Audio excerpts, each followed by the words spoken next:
With the loser on the blue. Get down. Let me clear my throat. Yeah. Oh, that's better. That's better. Somebody pass around the offering. Since I'm always preaching on tracks, you feel me? I'm about to get paid for it. Sermon of the day. You right where you supposed to be, baby. Informant, that information for me. Important, you get a portion of fortune pouring.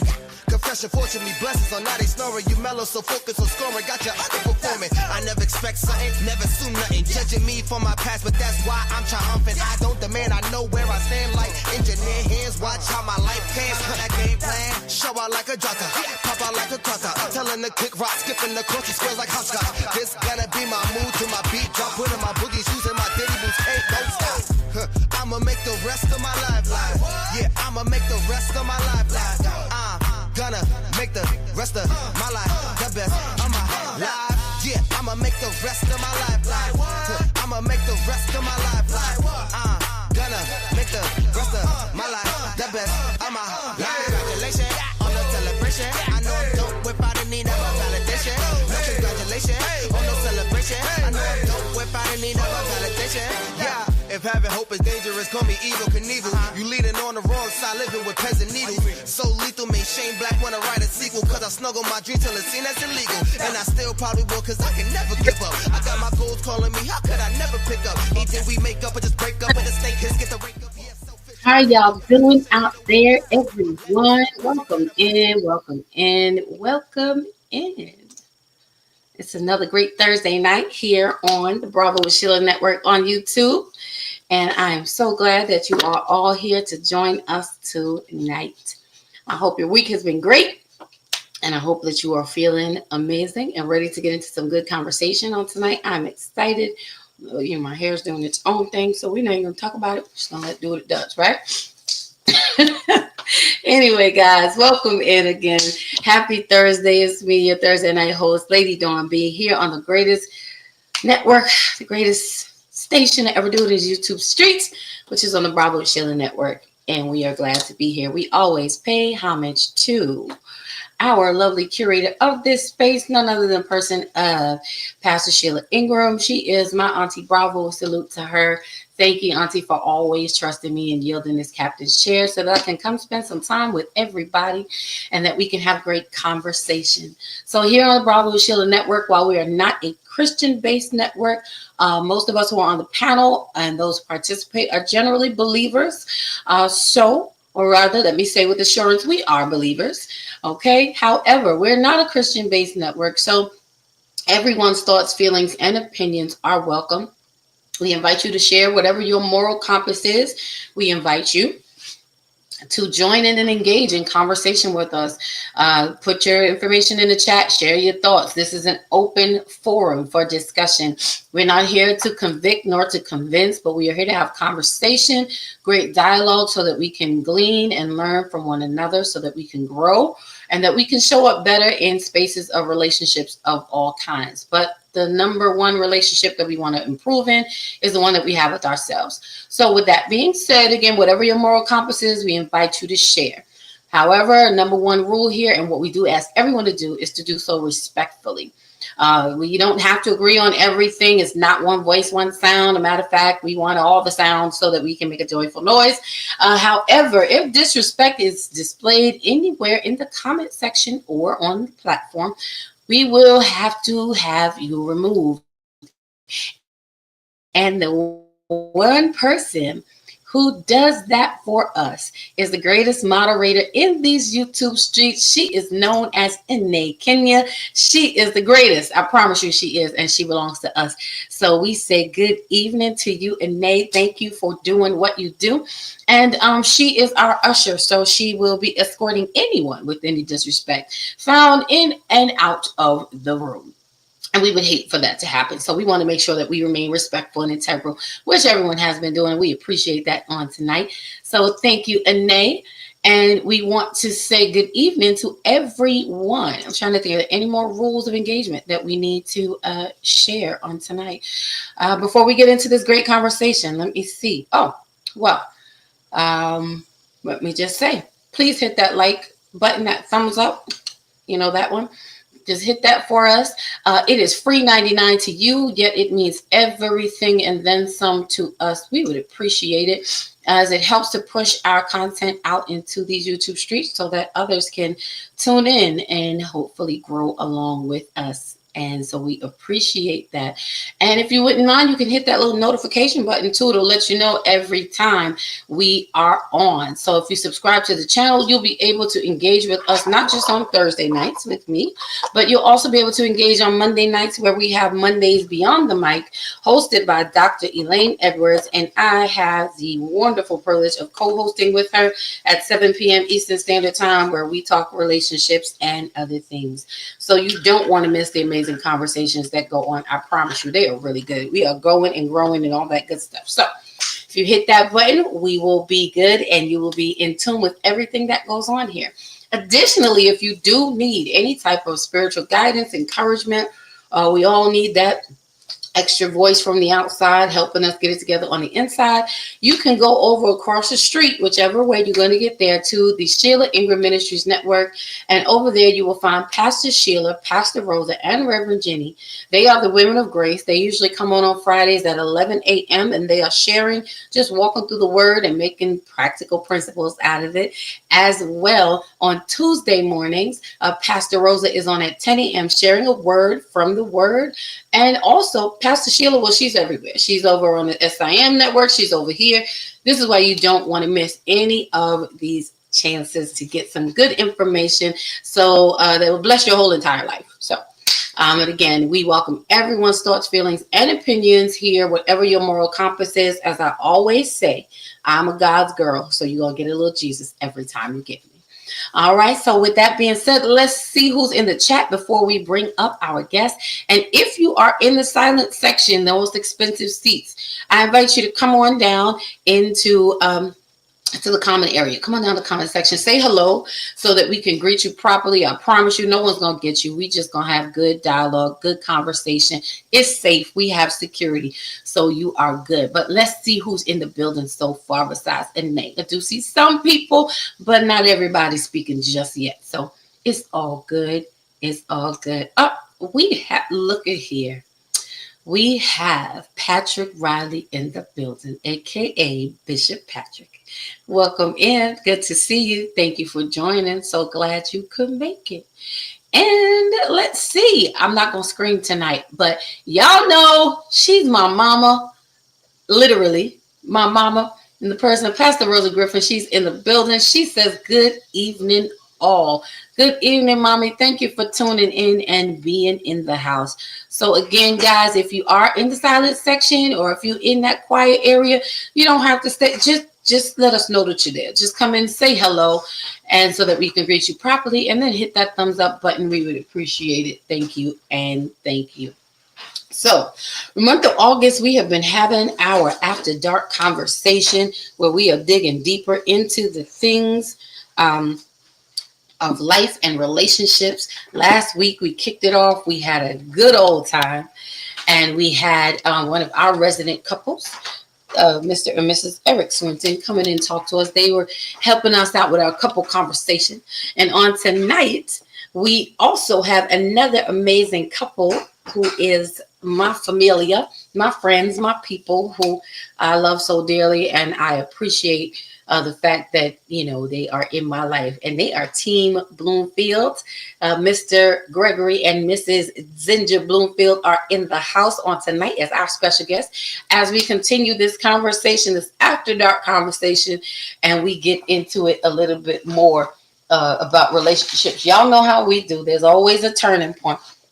I'm trying to, let me see if I can find my notes, get my notes. Or maybe we won't even use notes tonight. We just gonna roll with it. So y'all help me greet my family as we bring them up on tonight before we bring up our squad. Welcome in, Team Bloomfield.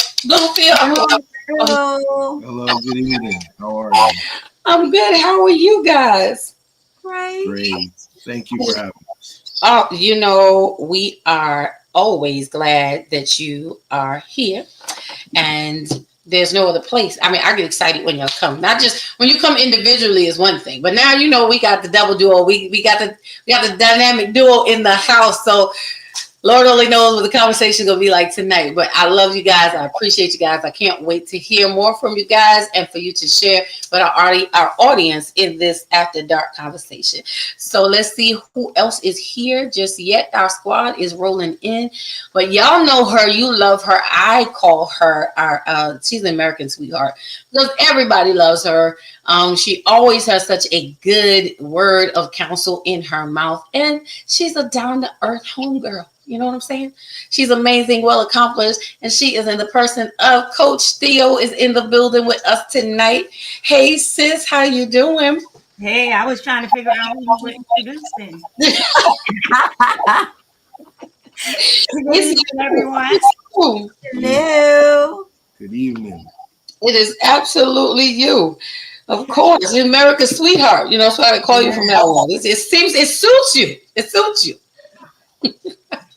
And the rest of our squad will be pouring in shortly. So as they come in, we will bring them up. But on tonight, we are going to start right here where we are.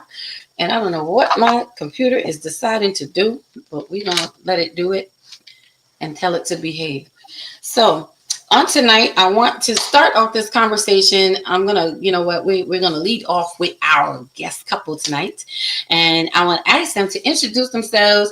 They are both authors as well as the wonderful things that they do.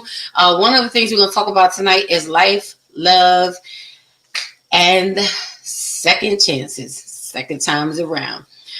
Whether, you know, it's spinning the block and second time around the same thing. Is there a difference? How do we do it? Why are we going to talk about this? Because a lot of us are blocking ourselves in relationships, whether we know it or not. Some of us are refusing to give people who are good people that maybe made bad decisions or bad choices a chance. You know, some of us are still holding on to our third grade love who broke up with us because they shared their ice cream with the girl or the boy across the playground, you know, and didn't bring us no gum the next day. So we still bitter about that. You know, how do we learn to let that go? There's real adults. Y'all know it's right. Y'all know I'm talking right. Yeah, you need to stop talking about my cousin. Oh. I'm kidding.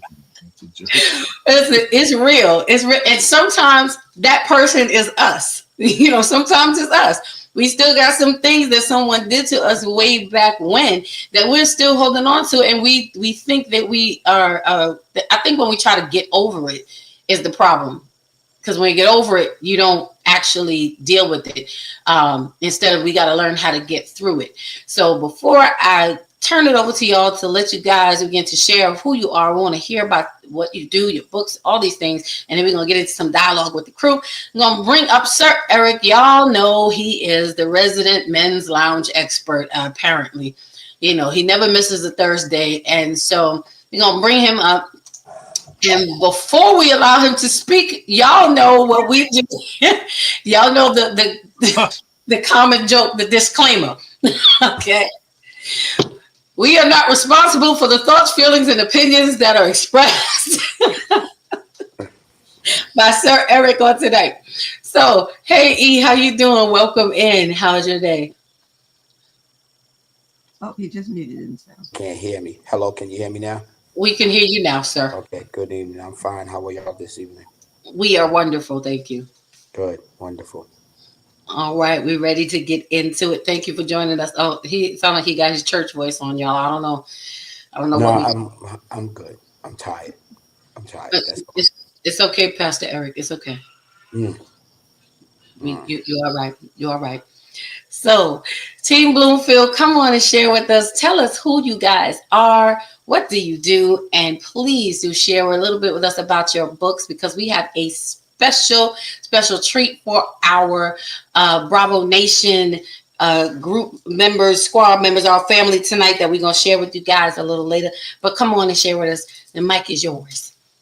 Well, I am Zenja. I go by Z, and we have so many roles. I'm a mother, a wife, a grandmother, or Gigi, mentor, educator, best-selling author. Let me not leave that out. Come on. Veteran, a lover of life, and a lover of people. My book, Rooted in Boldness, Imperfect Women, Extraordinary Faith.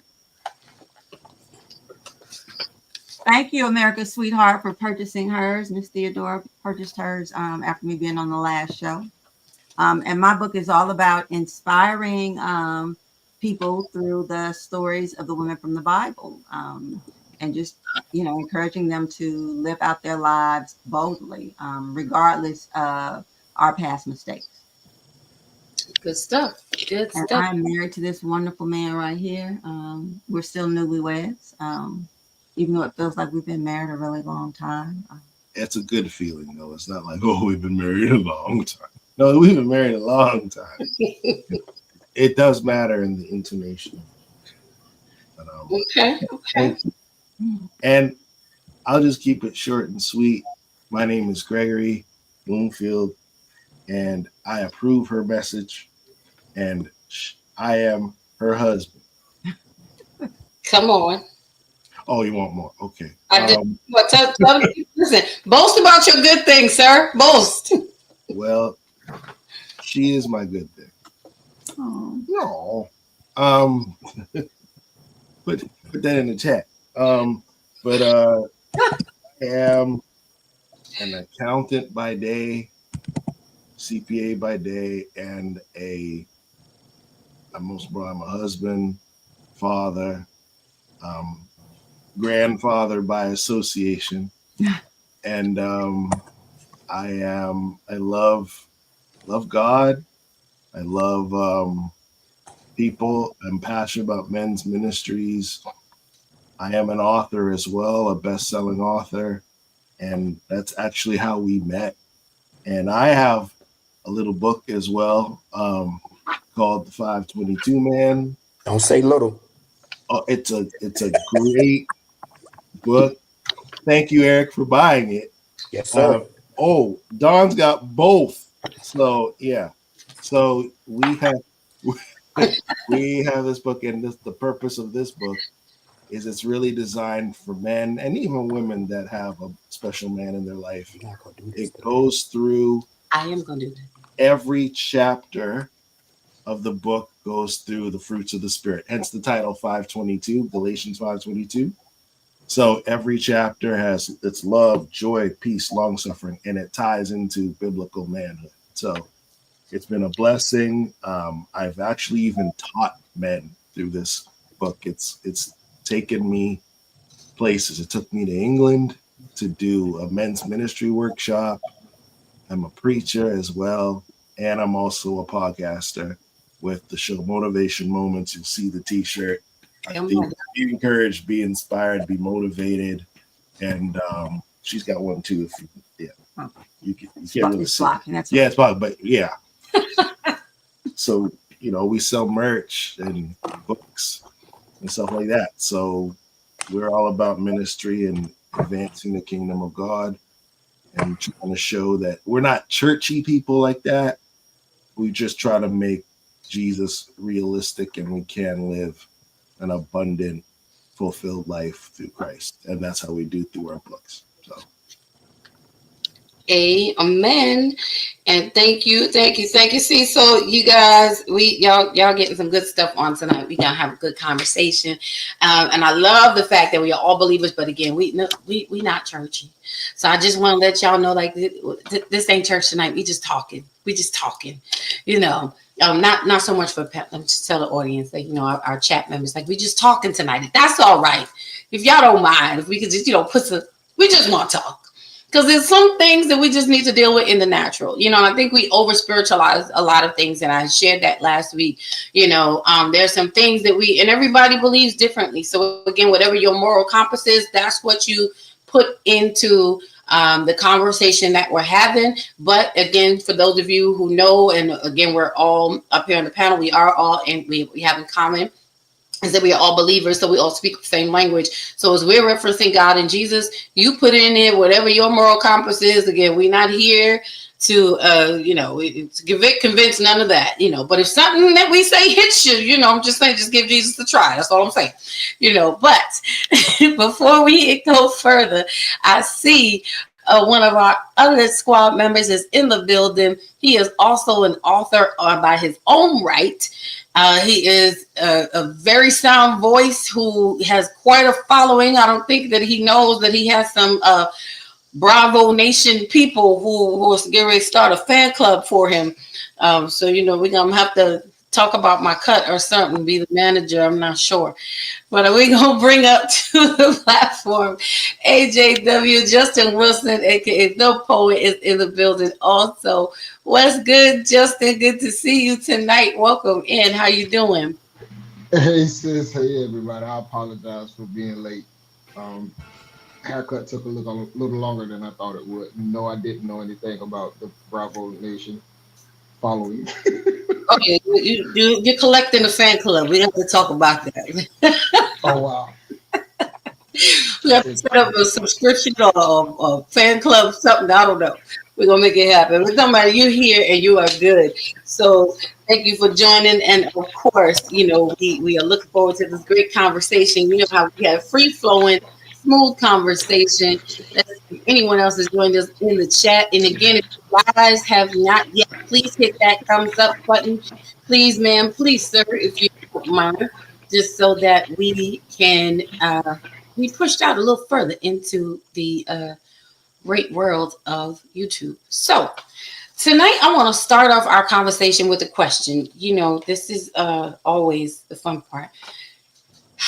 And then as we get to the end of it, I'm going to ask a specific question, a leeway to our couples corner specialist, Team Bloomfield, who's going to help lead us and guide us, navigate us towards the end of the program, if that's all right. So, but I want to start off with this question that affects so many of us in our mentality of when we are in relationships, who we're considering being in relationships with, when we get to that, kind of bargaining table of who does what does this look like for you? One of the questions or one of the things that comes up a lot is this whole thing of leading. Men leading, women being submissive. That's an ongoing kind of never ending conversation that happens. But I do want to ask, how do you guys feel about leading? Is leading or being the head of the household based on income and finance, or is it really rooted in who guides or the best set authority? Want me to repeat the question? You guys got it? Yeah, I'm saying. Okay, so I want to start with Team Bloomfield, just to get us going, just to get us started on tonight. We'll talk about, how do we determine this thing about leading? A lot of people think, the man is the head of the household, but if a woman is making more money than a man does, sometimes, and it's just in true life, women tend to feel, or men tend to feel like if they're not making the most money, that it affects them being the head of the household or the lead or who leads. So do you think that is rooted in finance, that's what determines, or is the difference as to who is the head of the house and leads, or is it based on respect, guidance, and authority? So come on, Team Bloomfield. I want you to both share what your thoughts are. Well, my personal opinion is finances is not the determining factor of who should be the leader. So just because you make more money, you can still be a fool. So you can be just a fool with more zeros. So I think it's based on stewardship. I think inherently, and this goes even before you get to the marriage phase, ladies, look for men that know how to manage what they have. That part. Right? The majority of men in the United States don't make six figures. Okay? But just because you may not make six figures does not mean you're not a good steward with what you have. You live within your means. You don't make crazy purchases. You can make wise decisions. You got dudes out here making 8 figures and they broke on a higher level. And I can name names, and I'll say this because it's public. Like someone like a Dame Dash who has made millions of dollars in his career, but he's broke, right? So I think a man should inherently lead his home biblically. But what does leadership mean? It does not mean being tyrannical or being a despot or being mean or being unfair or cutthroat or, yeah. You lead the way. I'm sorry, I love Jesus, so I'm going to say it like this. No, go ahead. I believe in servant leadership. I believe that Jesus led. He led by serving other people, serving his community, serving the oppressed. I heard somebody say that as a man, the best qualifications of a man, a biblical man, a godly man, a man with morals, is a man that has wisdom, a man that can discipline himself sexually, his body, and also a man that can defend the vulnerable, a man that can protect his wife, his kids, his community, the poor. That is manhood. And any person like that, with any sense, it's easy to lead or let them lead. So that I noticed I didn't say anything about money. I said about these are qualifications. So to answer your question, finances is not the determining factor of whether or not a man should be the leader. It's the characteristics that I mentioned before. Yeah. So the Bible says, how can two walk together except they agree? And so that was the first thing we had to do, was be in agreement that the man is the head of the household. And as far as me being willing to submit to him in his leadership, he had to show me, that he was following, Christ and God's vision for what is a marriage, and in line with the things and values that I believed and I wanted out of life.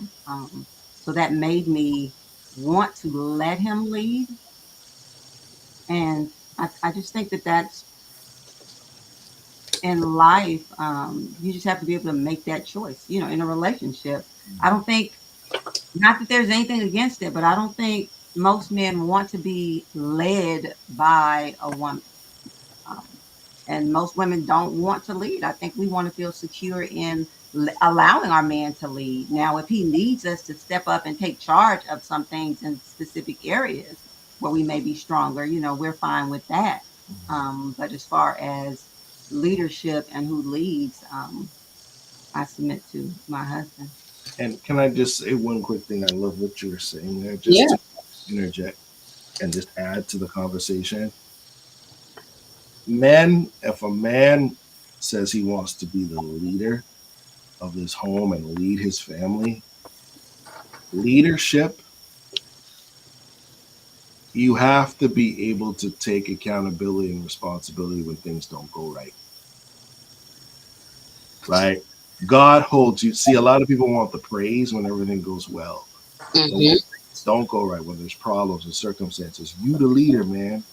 And the other thing, too, is when you're a leader, you lead by example. My wife does not have to ask me to take the trash out. Hello.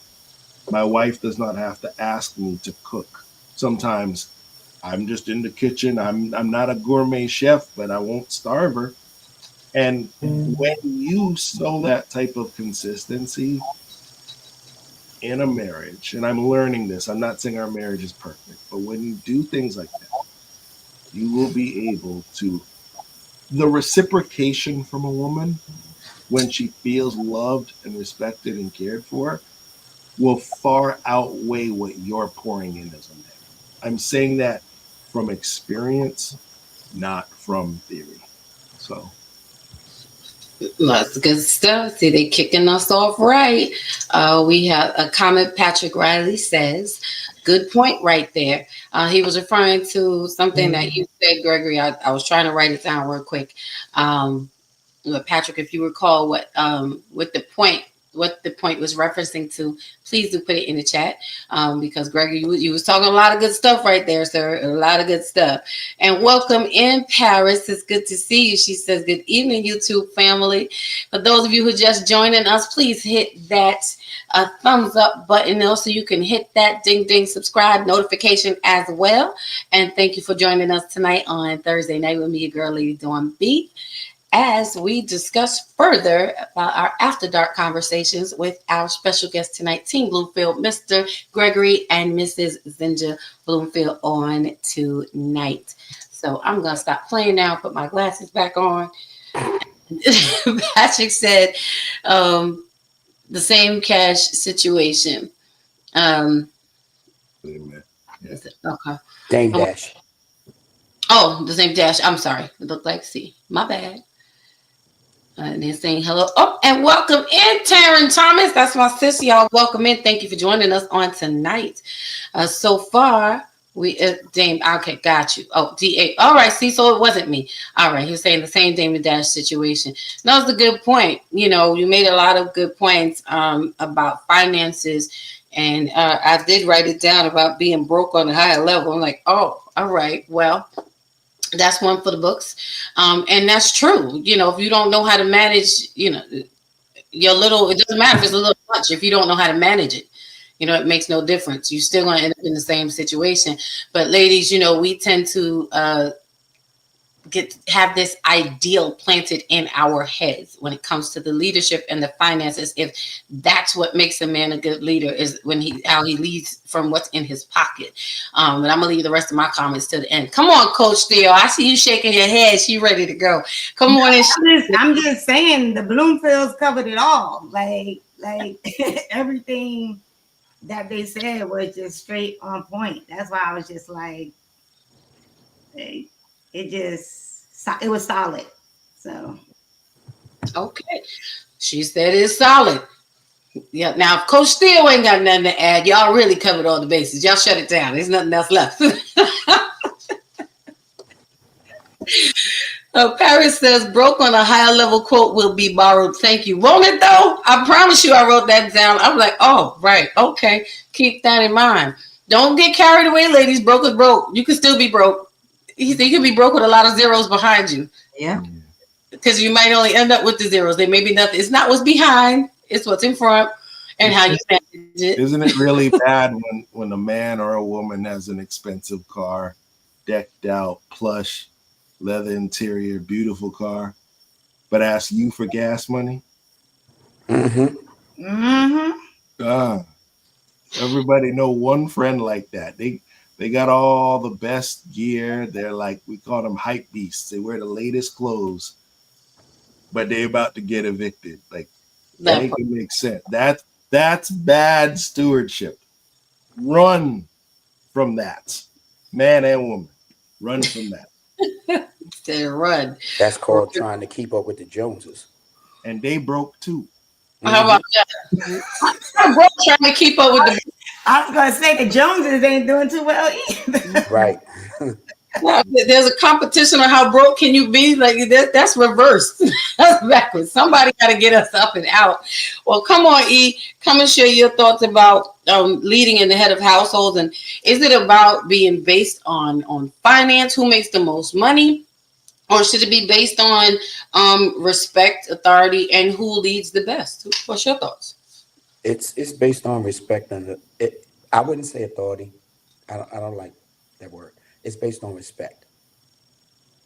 I understand it's authority's part of the Bible, but I just like the word respect.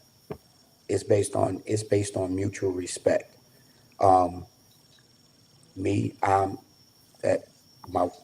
my wife has had a household on the lease, but I'm leading the family. I cook, I clean, I wash clothes, she washes clothes, but I do a majority of the chores, the cooking, the cleaning, and everything. You know, I'm wiping down stuff. I'm vacuuming rugs. I'm cleaning bathrooms, and everything. It's the little things like that as a man you're supposed to do. Your wife shouldn't have to ask you to do this, to do that. Like Gregory said, she shouldn't have to ask you to take out the garbage. You see the garbage is getting full, take out the garbage. Put a new bag in the garbage can. Clean the garbage can out. Make sure everything is straight. That's just the nature that we as men are supposed to do. But some men are not on the level like we're on that level. We know what we're supposed to do as men. And then you have men that don't know what they're supposed to do as men because they weren't taught. That's all. All right. Well, listen, it sounds like it's, everyone's on the same page here, but in some of the things that you said, I'm thinking of in the things that you're listing, it kind of gets to, it's a fine line of things being task oriented,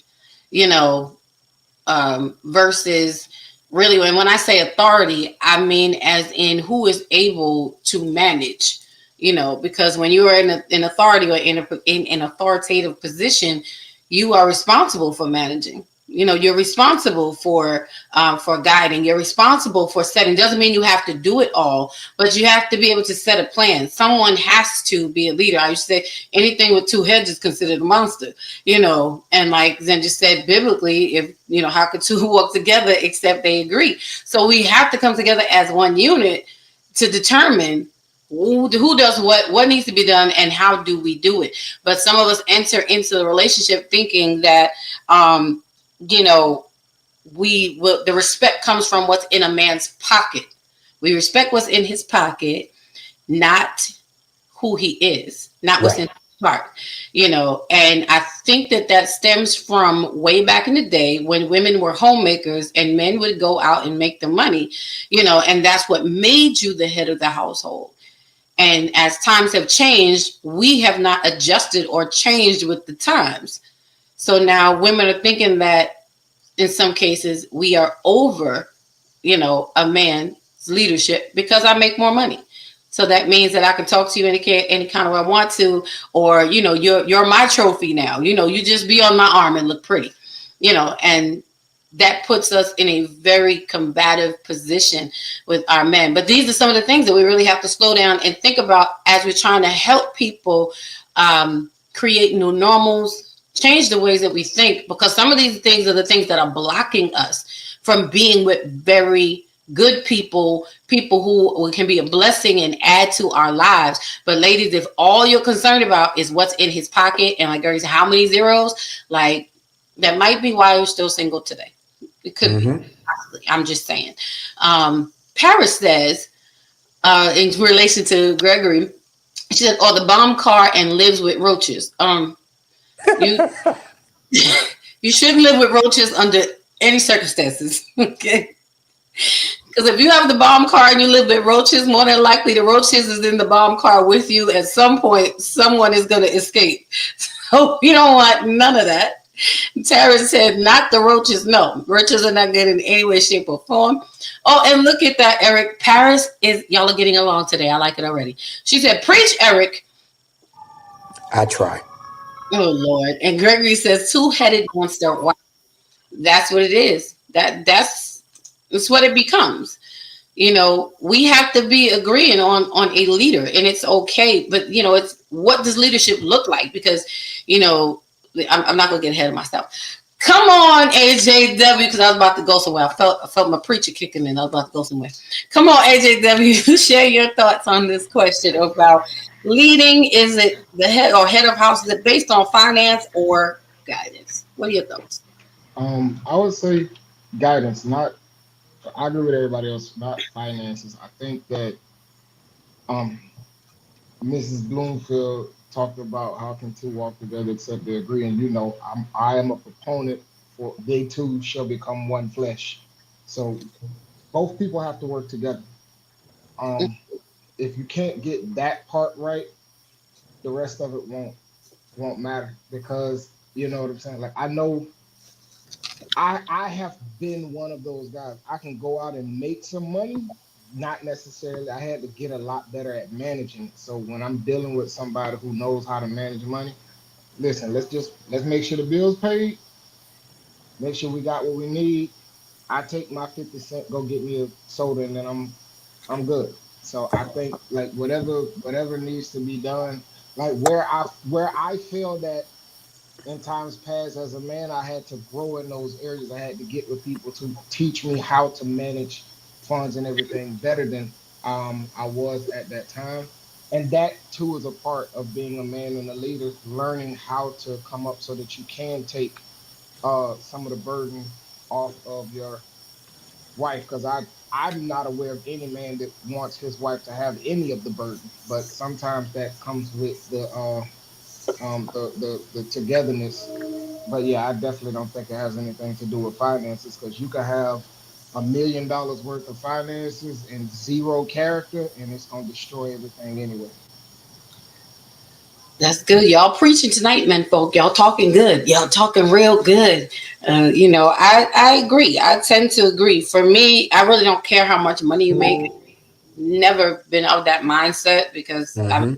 I make my own money, and what I make, I look to add to, what is already in the household, as long as it, because it's about us. We need to make sure we're good, you know. So for me, it's not how much money you make. It's again like how you manage, what you have.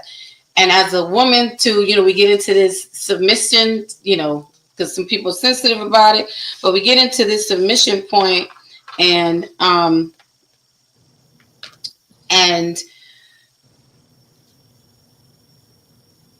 a lot of women submit or won't submit based on what's in your pocket, based on your finances, based on, how well you take care of whatever. But for me, it's, I need to know how, in order to submit to you as a leader, as the head, for me, it's how do you manage you? I got to take note of these things, even while we're dating, even while we're getting to know each other. It doesn't mean that things are not going to happen. And I think this is where we as women, we kind of give men a very hard way to go, is because you may see a man going through the struggle, but he's going through it. He hasn't set up camp in the struggle and just remained like broke Bobby, but he's going through a time and just working his way to getting to where he needs to be. So when I see how you manage you, how do you handle your day-to-day needs, that gives me an idea of, can I partner with this person equally so that we can both achieve, or is this going to be a situation where I'm going to be taking care of you? And you're gonna be speaking, women, how we get. Some men start talking those sweet nothings, and they'll be laying up on your couch, doing nothing, and you'll be going to work. We keep it real here, y'all know it's true. He's on the couch playing the video games with your kids and eating their, fruit snacks and their Capri Suns.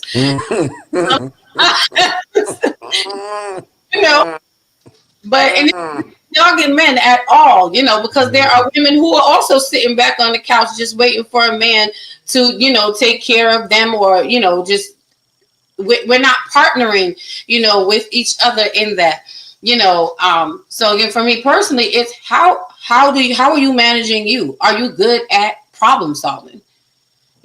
How are you with figuring out a plan to get us out of it? Because I don't care how much money you have today. If one of us loses our job, what are we going to do?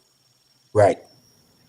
We may look great today, but if you lose your job, or if I lose my job, do you have the character integrity, the problem solving skills to figure out how to pivot, adjust, but meanwhile, you was all excited because this man was making X amount of dollars.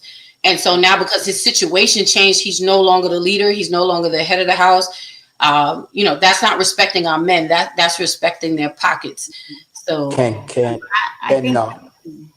the $100,000 person who loses their job lean on the $50,000 person to pay and handle and come up and pay all the bills? You see what I'm saying?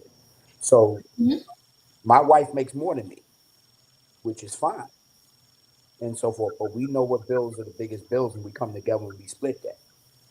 We making sure that we do what we need to do to pay the bills in the house and everything. Like I tell her all the time, you want to travel, you want to do this and do that. Let's take care of this first and then make the plan for this. She's good at planning stuff. She planned our trip to Toronto. I told her, hey, get the hotel, find out the airfare, book everything. I'm the driver. That's it. And so forth. Because you mess around with me, I've never been to Canada. You mess around with me, we'll end up in Saskatchewan somewhere on the other side. You want to go to you want to go to Niagara Falls. You know what I'm saying? You want to go to Niagara Falls, we're going to end up in the mountains with the Mounties messing around with me and everything. I mean, I do plan, but I would rather her plan it because she's been there before. So she knows exactly where she wants to go. And everything. It's about leaning, right. It's about leaning on each other in whoever's strongest in this particular area. Right. But for women, I still have to be able to respect you in those moments when you do yield leadership to me or say, like, I don't know how to do this. Like, women, are we still being respectful of our men? You know, can your man come to you and say, I don't know how to do this, and we still show them that same respect as a leader? You know, and I'm going to ask a question to our men in a second, and y'all keep chiming in the chat. I love it. I was gonna say though, I think also the managing part is also important as you're in a dating right situation. Like I recently, probably last weekend, had a conversation with a friend who's just started dating someone, and she was explaining how this, like the guy, I guess, was kind of like step back because, and then when she finally spoke to him, he said he was going through something, and I said to her right off the bat, I said, listen, I'm not trying to tell you you need to step away, but I'm telling you that you need to evaluate and have a conversation with him about how is this his norm for how he manages when he's going through something, right? I said that right there is the yellow flag. Like if every time he's going through something, he's going to retreat. You want to make sure that you have that conversation and understand if that's his pattern, right? And so I do think it's really important to recognize how individuals manage, right, in situations and when they're going through stuff. And so it's not about finances. It's exactly what Brother Bloomfield said earlier, right? How does that person manage themselves? And good in the good times, the bad times, when there's crisis, all of that, right? Because if you're going to retreat when you're going through something and I don't hear from you, then what's going to happen if we move further in this relationship? Right now we're in a marriage and something goes down and you just clam up. So I think those are things you need to look at as you're even just going through that whole getting to know someone. Mm-hmm. Okay. No, that's good. That's good, and that's true. And thank you for adding that. I thought you wanted to say something and I forgot it. I'm sorry, my bad. It is important, and we do have to understand that. But I feel like the backside of that is women. We have to make sure that we make it safe enough for the man to be honest with us to say that, because I found, and men, you can chime in. I just want to read these comments, but I want you guys to yay or nay. Am I right or wrong? And also in the chat, let us know, the men who are in the building on tonight, because there's a fear that comes along with men sharing when they're in a struggle. How is she going to look at me now? Is she going to walk away because of this moment? Is this one moment cancel every other thing that I've gone through? Is she going to respect me? Is she going to care? Is she still going to be there? Is she going to verbally, because if we get into a verbal abuse type of situation where we are not so kind with our words, right? Because it's like, oh, so see, you broke like everybody else. Oh, you whined and dined in the beginning and all of a sudden, because there are a lot of us. I feel free to say there are a lot of us, and I don't have statistics, but let's talk street statistics. We all know there's a lot of us women who, when our men are going through, the first thing we become is chatty patties with our girlfriends and start sharing the negative things or commiserating. Like, yeah, well, he said that this happened, and so I don't know about him no more. Yep. Why? Yeah. Why does the character of the person that 2 weeks ago you just talked about how much you love Snooki Poo and you couldn't wait to, you was already writing down kid names and vacations for y'all, but now his dynamic, his life has changed. He's hit a hard pocket. And can that man really come to you and tell you the whole truth and you keep it to yourself? Are you willing to say, babe, it's all right, what you need? You know, I'm not even gonna ask you what you need. Here's $50. Make sure you got some food in your fridge. Make sure you got some gas. Are we willing and positioning ourselves to make sure that we are covering our men when they're going through? You know, I just want to read these few comments before. Go ahead. Okay. No, I was going to say this just to add to what you're saying. I'm going to give the playbook of how a woman can become single again. Lean into what I'm going to say. I'm leaning in because I want to lean in. Everybody, lean. Fat Joe says lean back. I'm telling you, lean in. Lean in. Come on, Gregory. If you want to lose a man real fast, throw in his face his insecurities, that he was vulnerable enough to tell you, because a lot of times it takes everything for a man to admit he's wrong, to admit he's scared, whatever failures he's made in his life or whatever is fearful. And if he trusts you and loves you enough to tell you his insecurities and his proclivities and all those things, and you weaponize that on that man with your mouth, because a lot of women will destroy relationships with their mouth. Yep. Whether it's you telling your family that after you get through in your marriage, you get through your crisis, but your mama still hasn't forgiven you. And now your mama going to cause hell in your life. And it's because of your mouth. You talk too much. So if you want that man to run from you and you understand, oh, why can't I have, why can't I, where the good men out there? Because you run them away with your mouth. Because sometimes a man doesn't feel safe around you because he feels that he's going to be judged and it's going to be weaponized. So that's why a lot of men feel that they got to put these images up of perfection, that they got it together. And they really don't. But they're not going to tell you because they're fearful that it's gonna it's gonna be used against them. Okay. Right. Yes, I say let's be fair. It happens with men and women. Yeah, but I'm talking about men today. So I'm taking from my perspective. So thank you, Anitra. But I'm just leaning. No reason to get defensive. It's the truth of the matter is this: is that I'm talking with women. If you want to lose the love and honor of your husband, throw in their face their insecurities. And I'm done. And that trust is going to be very hard to get back once you throw that in there with some face. The sorry is not gonna make the situation any better. Because once you let that out of the bag, that's basically it. You have to be able to choose your words wisely. Just like we as men have to choose our words wisely when we're talking to women. Because sometimes, yes, the woman could tell you certain things that you could weaponize against them. And so, it's two sides of the same coin. Yeah.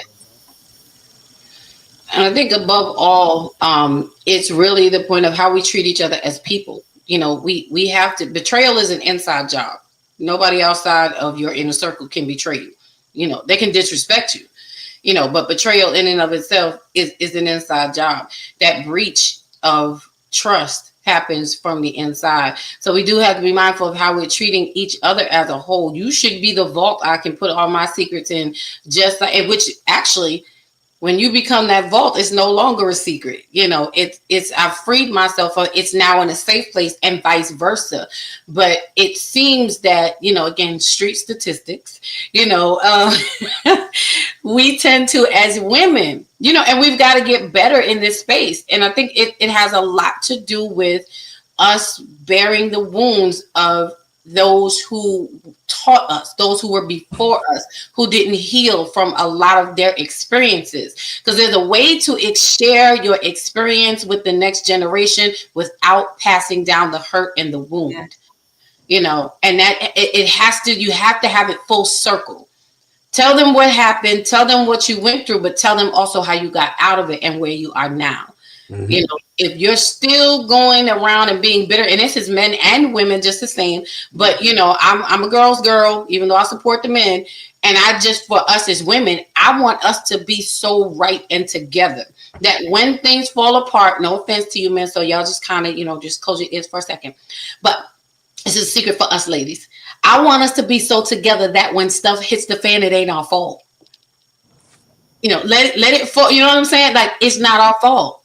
Because we did our part. Yeah. I be on the side of right. Not that I want the men to be wrong, but fellas, I'm just saying, you know, because y'all ain't here right now, y'all not listening. That's the lady's secret. You know, I want us to be so together again that we show up properly and that we hold it down, so that when you do, if you do depart, should you decide to go another way, you can do so knowing that you showed up 1000%, you gave it your all, and you can leave in peace. Because a lot of us are leaving in pieces, you know, because of the way we came into situations. So, you know, man, y'all could come back in there. You take your ears off. Your hands I think the thing is, as well, is that, and I agree with what you're saying. It goes back to what I said earlier, is that as men I'm not talking about specifically dating, I'm talking about marriage. Because at the end of the day, the man is held responsible for his family. Point blank, period. It may not always be fair, but it's real. I mean, at the end of the day, when a family falls apart, if there's struggles, 9 times out of 10, you look at the man. I'm not saying it's right, but society does that. And we're not going to be changing society anytime soon. So we need to consider that. But I also want to challenge the ladies in something. Mm-hmm. Again, lean in, because I'm an equal opportunity commentator. Absolutely. Ladies, we talked earlier about the word submission. My wife said that I make it easier for her to submit towards my leadership. 2 things that I need to understand. Zenja is an educated, independent woman. She did not need me to finance her. She came into this marriage whole and with her own bag. Are you listening? I didn't have to save Zenja, right? And she didn't have to save me. Submission is voluntary, and submission is never absolute. If I'm asking her to do something that goes against her morals, goes against her biblical core, she ain't submitting to that. She got a God to answer to herself, and she has her own relationship with God. And it's voluntary. If I have to keep reminding her that I'm the man you must submit, I'm doing a horrible job as a husband. She should want to please me, because why? It starts with the man serving in servant leadership as Christ leads. I know this isn't a Christian show, but I'm a Christian, so I'm going to give you Jesus. If you don't. Go ahead, come on. That's my core. So what I'm saying is this, is that we both have a role to play in this. Yes. Submission, ladies. Some people, and the other thing too is submit to husbands. You don't have to submit to boyfriends. You need to be agreeable, but not to a different level. Right? You got people getting the milk out of people and they don't want to buy the cow. You know what I mean? You're getting all the perks of a spouse with no ring. We engaged for 6 years. I'll get to it when I feel like getting to it. The devil is a liar. No. So are you. Respect yourself enough to know that if somebody playing house, man or woman, they ain't serious about you. You deserve the best. You just said you're God's girl, right? Everybody listening is a God's girl. Everybody here is God's man. And don't settle. That's the word. Don't settle.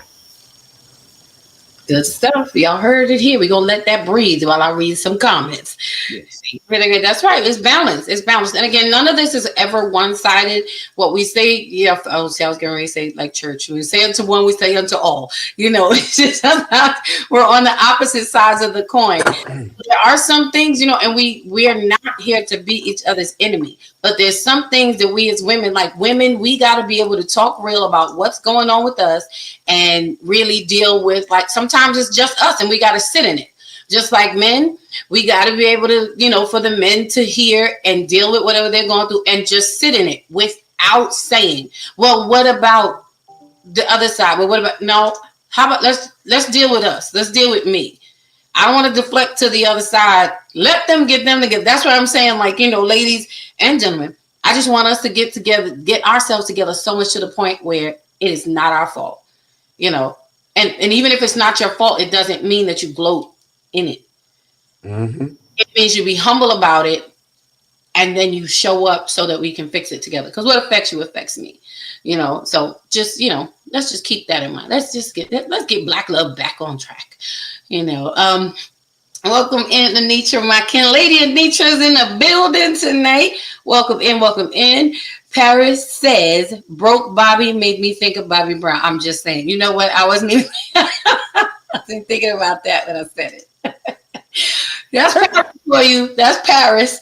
Gregory said it's called cabin fever. Winter is coming. Yep. And we gonna have all them dudes looking for shelter. They're looking for women with good jobs and cereal and and cereal. I can't wait for September to come because we're gonna talk about cuffing season again. Let's see. Paris also said, OMG, just Google places in Canada, Eric. Let's see. Eric said, we not doing this tonight, Paris. The two of them, they have brother-sister fights every Thursday night. I think it's the highlight of their days. Let's see. Anitra also says, absolutely, strength and weakness should be a complement in the relationship. That's right. We have to find our balance, in places. Let's see. Hold on one second. Where are we at? All right. Coach T, is she giving him time out to trust her with his issues? All right. So she had a question, which you can answer in a moment. Just want to get through these comments. Paris says, Snooky Poo. That's right. Snooky Poo, whomever he be. Okay. Welcome in, Roderick Brown. How you doing, honey? Good to see you. Glad you made it. Let's see. He says, definitely true. All right. Let's see what else. I don't know what happened. I got kicked out. It's okay. You're back now.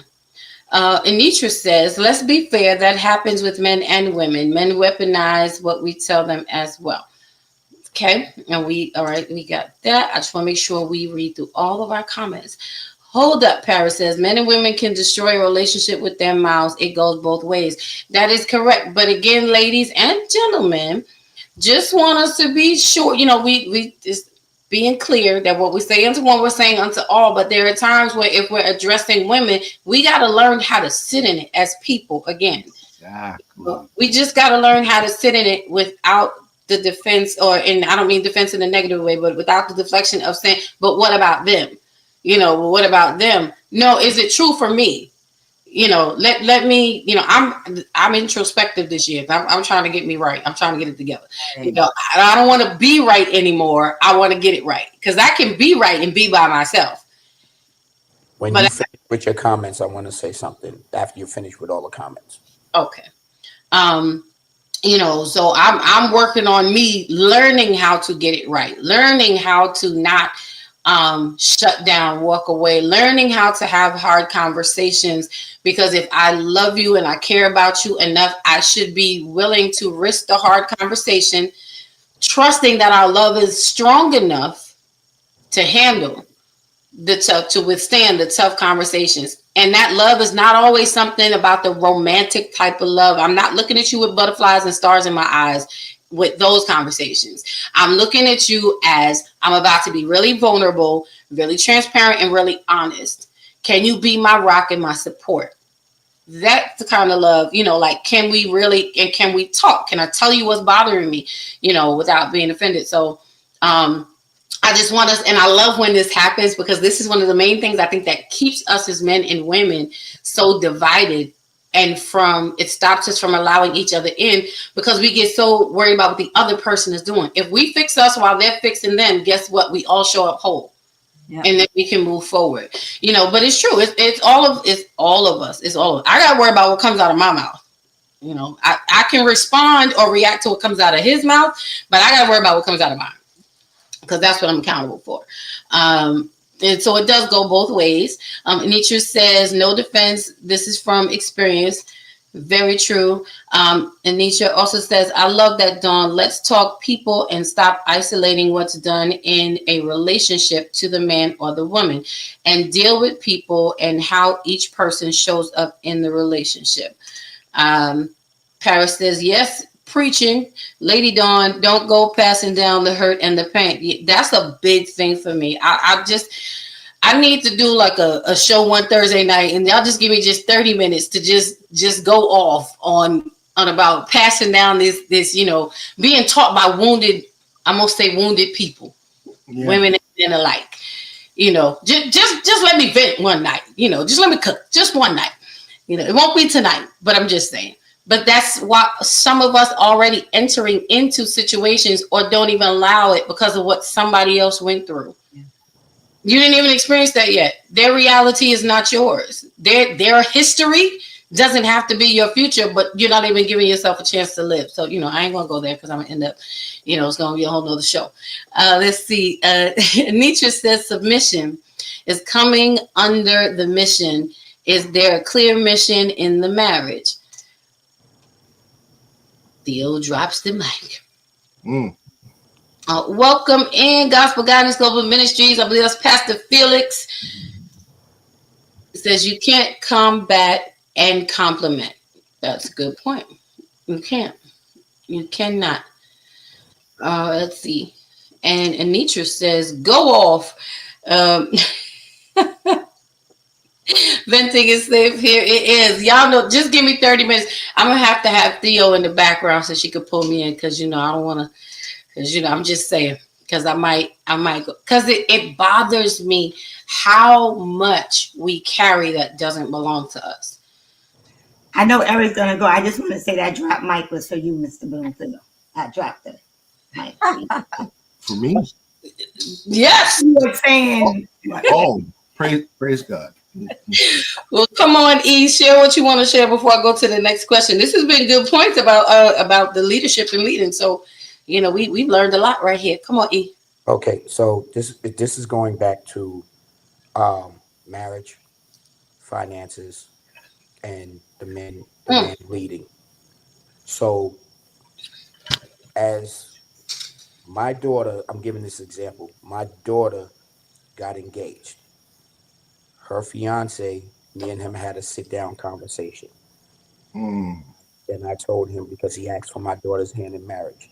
And I told him, you have my daughter's hand in marriage because you came to me like a man. So I'm going to tell you like this as a man. I'm giving you my daughter's hand. I'm giving you my daughter. I'm giving you my grandson, which means you are to protect them at all costs. You are going to be the husband. You're going to be the stepfather. You're going to be the head of that household. You're going to be the breadwinner. So no matter what goes on, it is your responsibility to make sure that everything in that household is covered and taken care of. So I say that because a lot of people don't understand that. When you're getting married and if your parents are still alive and the man is going to the parents asking for the daughter's hand in marriage, that's the conversation that needs to be had with the father and the soon-to-be son-in-law. And then down the line, this is where the trouble comes in at, because as the man, if something happens, you lose a job, the first thing some wives want to do is tell of a family member, or tell their girlfriends, tell their aunts or their sisters, or whoever. And that opens up the door for all of that nonsense to come into your marriage. That the finances and all that has nothing to do with nobody except the two of you. There should be no reason. I'm not gonna talk to my best friend if my wife loses her job. That's between me and my wife. That's not for me to say to my best friend, yo, she lost her job now. Yo, I'm handling all of this and so forth and so on and all that. I can't say all that because I'm the head of I'm the head. So if she loses her job, she loses her job. I'm the man. That's my responsibility to handle that.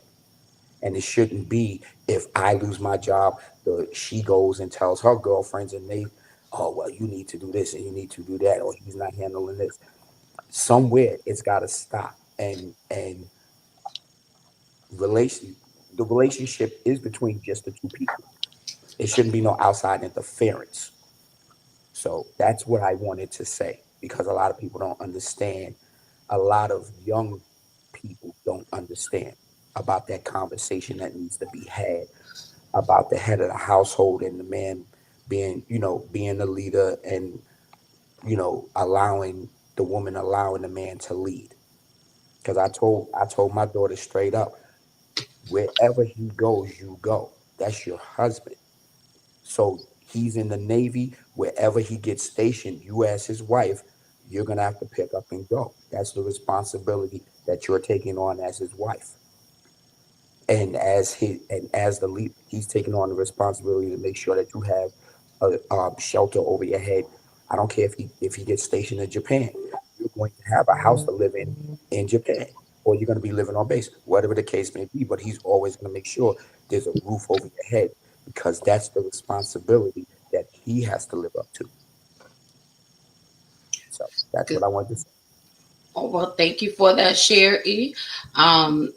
Just in response to that, if you do find you do need to talk to someone, my recommendation is always talk to, first of all, if you're married, talk to another married couple. Yeah. And talk to a married couple that not like not the ones that profess all of the perfection and then putting up the pretty pictures like everything is well and they can live in a glass house. You know what? Because I don't live in a glass house, and when I go home, me and my husband, we don't have, we in the brick and mortar. I need somebody who has been in the sticks, who knows what it's like to be pissed off because I come home and you just breathing, or you squeeze the toothpaste. Y'all want to talk about the real stuff. Y'all Leave the cap open with toothpaste. Right. The toilet paper is flipped over. Not under. Yeah. And that's real. These are the real deal things, the little things we deal with every day. That it's just like, why you 2 inches over on my side of the bed? Why you got my pillowcase? Your feet cold. Get your feet off my Right. I can talk tonight. My wife is not watching. No, there's always a replay. That's why you brave tonight. Where's the disclaimer? But I wanted to say, I think what's so great about this discussion and conversation and having the Bloomfields here is especially from someone that's single, right? I think there's a point where we have to recognize that you want to hear from real married folks, right? The ones that are telling you the real deal, right? Like, everything isn't perfect. This is what's going through. And so when he said lean in, I'm leaning in, right? Because I will say, I was the chick that was settling, right? I was the girl that was probably not making the right decisions, right? So sometimes we have to learn how to kind of listen, receive what you hold on to. It's like a fly swab thing, right? Where what sticks to you. Yeah. What doesn't. But then you take some time to marinate and figure out, right, what's the good piece that you're going to take and hold on to, and what may not really fall into it. Because the reality is when you meet that person, you now have some context or something to help you begin to think about the right questions to ask, right? The things to look for, right? What might be a red flag, a yellow flag, right? And so I think it's so important, like you said, Dawn, to have counsel from married folk who are going to tell you the real deal, right? It's not all sunshine and roses, Nope. right?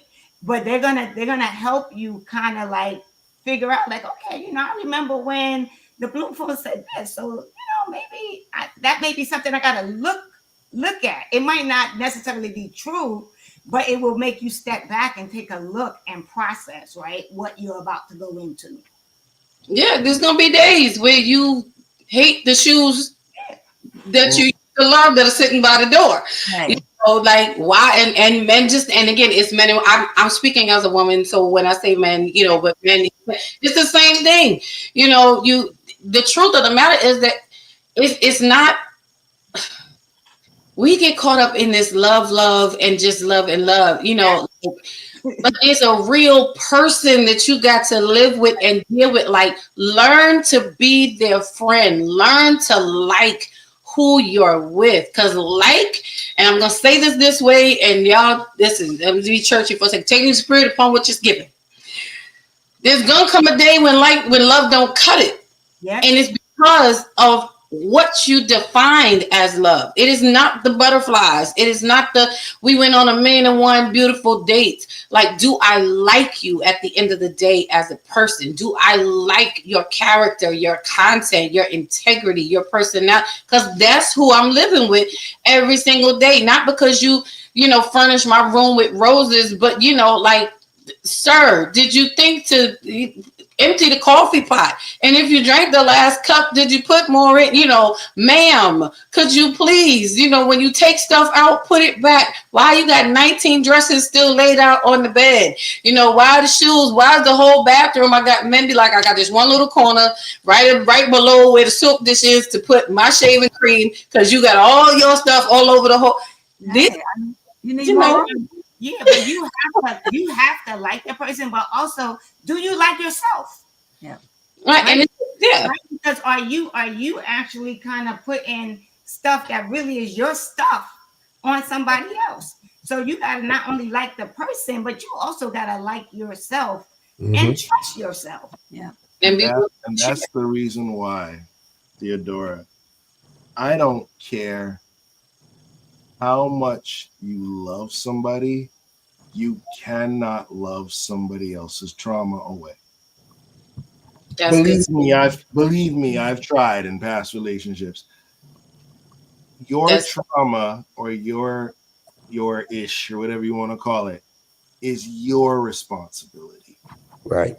Now, the other person, your spouse, can help you, hold your hand, support you, be that rock to help you go through the process, that healing journey. But it is so important before you go into a committed relationship is to do the best you can to heal from your traumas. And if we want to be 100% real, you probably will have some residue from your traumas that is going into your new relationship that will show its head. Because if we're going to be real with you guys tonight, there were some times where I had to, Zendra will do something inadvertently that reminded me of my ex-wife.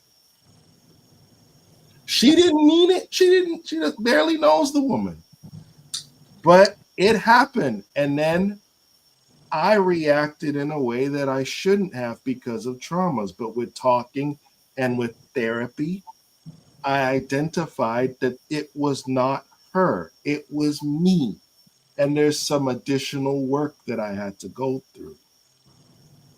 So do everything you can in your single season to identify what those traumas are and get healing and get deliverance from those things. But don't beat yourself up if some of those traumas show up in your new relationship. And they will. They will. Like that is like, it's impossible for them not to. It will.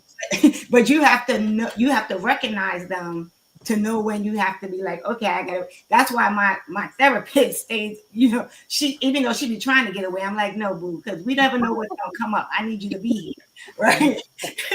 Right. But it's so true. I think people forget that we're always healing from stuff, but we actually, that trauma is there. And just because we heal from it and we're healing from it, it's not going to go away. There's always some residue that's going to stick to you. And one other thing I'll share quickly is this. I learned this in a marriage conference that I went to when I was single because I wanted to be married again. And this is something, again, here's a lean-in moment. Your marriage, a successful marriage, and we implemented in our marriage. A successful marriage is not just about two people loving each other. It's about two people who know how to forgive well. That's good. Lean in on that. If you are the type of person, man or woman, so I'm not picking on any gender, man or woman, and if you are dating someone and they have an issue with forgiveness, run.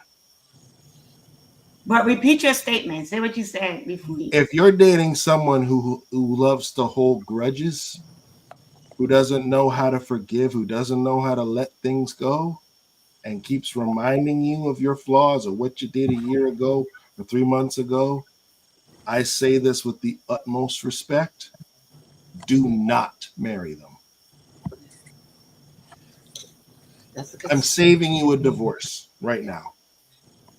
Now, everybody write that down. Don't marry somebody who does not know how to forgive. Yep. But you know that goes for friendships as well, too. Oh, yeah. Oh, yeah. That goes for friendships as well. Mm-hmm. Because some of your friends don't know how to forgive. Mm-hmm. So this is good because it's leading me to the next question. I was wondering, I was like, which question should I ask next? But y'all are talking real good, and you made it real easy to transition. I'm sorry, Eric, was you finished? What you think? Did I cut you off? Was I rude? I'm sorry. I kind of feel like this is our marriage conference. Our This is my marriage conference. Right, this is the stuff here. Let's see. Landon Price says soaring content ready for duty. There you go. And Nietzsche, the Its Perspective says, that's good stuff, sir. That's between the couple. Don't bring outside voices into that covenant space. I just want to catch up on the comments. And Nietzsche says, Japan is great. I highly recommend going there. And Gregory says, love is very important in a marriage, but liking a person will give the relationship longevity. I absolutely believe that, like, friendship is everything. I used to think the other way around. And till I realized for me, like, friendship is so important. Yeah. I'd rather lose the relationship and keep you as a friend, if possible. Because there's a respect there, if possible. That's just me. I'm wired a little different. No, but that's true. Like, I would rather someone like me. I mean, yeah, love me, but like me. Like, I love the fact that most people that engage with me actually like you. Yeah. That's a good thing. Right? So while we're talking about, Gregory was talking about that point of forgiveness, this is my second question. This is why we're going to take a slow walk in After Dark all August. Because these are things we need to really talk about. So my question is it really forgiveness if you don't or can't forget? This is so crazy because I was just having that conversation with myself yesterday. And it's not just relationship. Like, when we talk relationship, it's not just man, woman.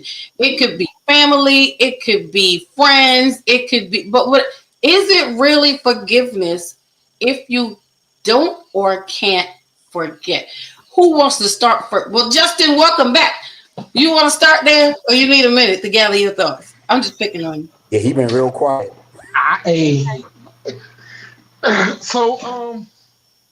I'll say this. I hope it's still forgiveness if you can't forget. I'm just being honest with you. I don't. Okay. In my situation,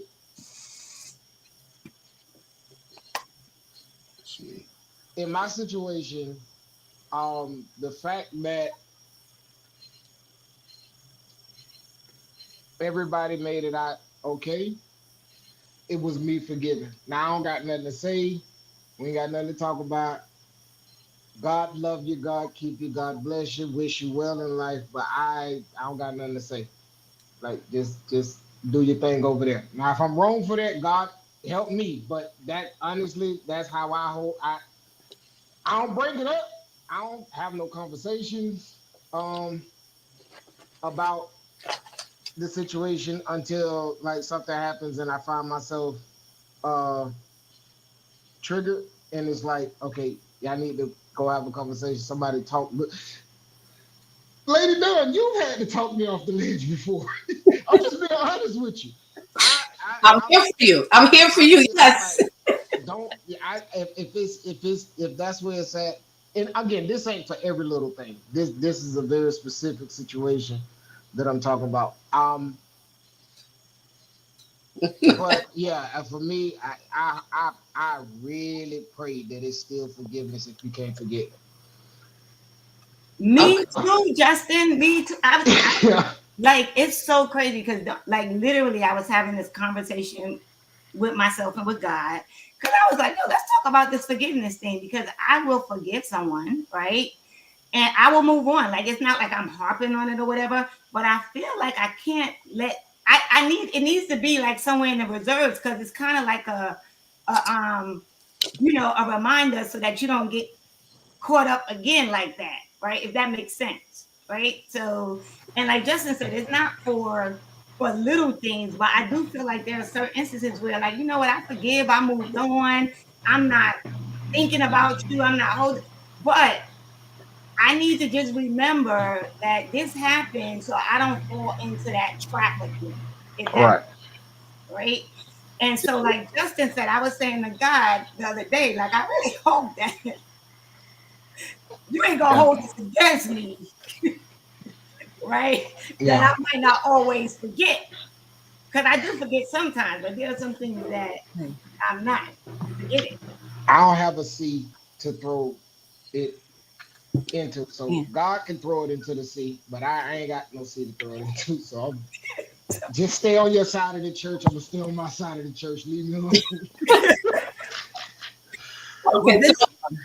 So Exactly, Paris. Exactly. If you forget, you might fall into it again. Hey, well, I go ahead. have a test for you. Ask yourself this question, and this is how you determine whether or not it is truly forgiveness. Okay. Is when you think about the situation, does it evoke the same feelings?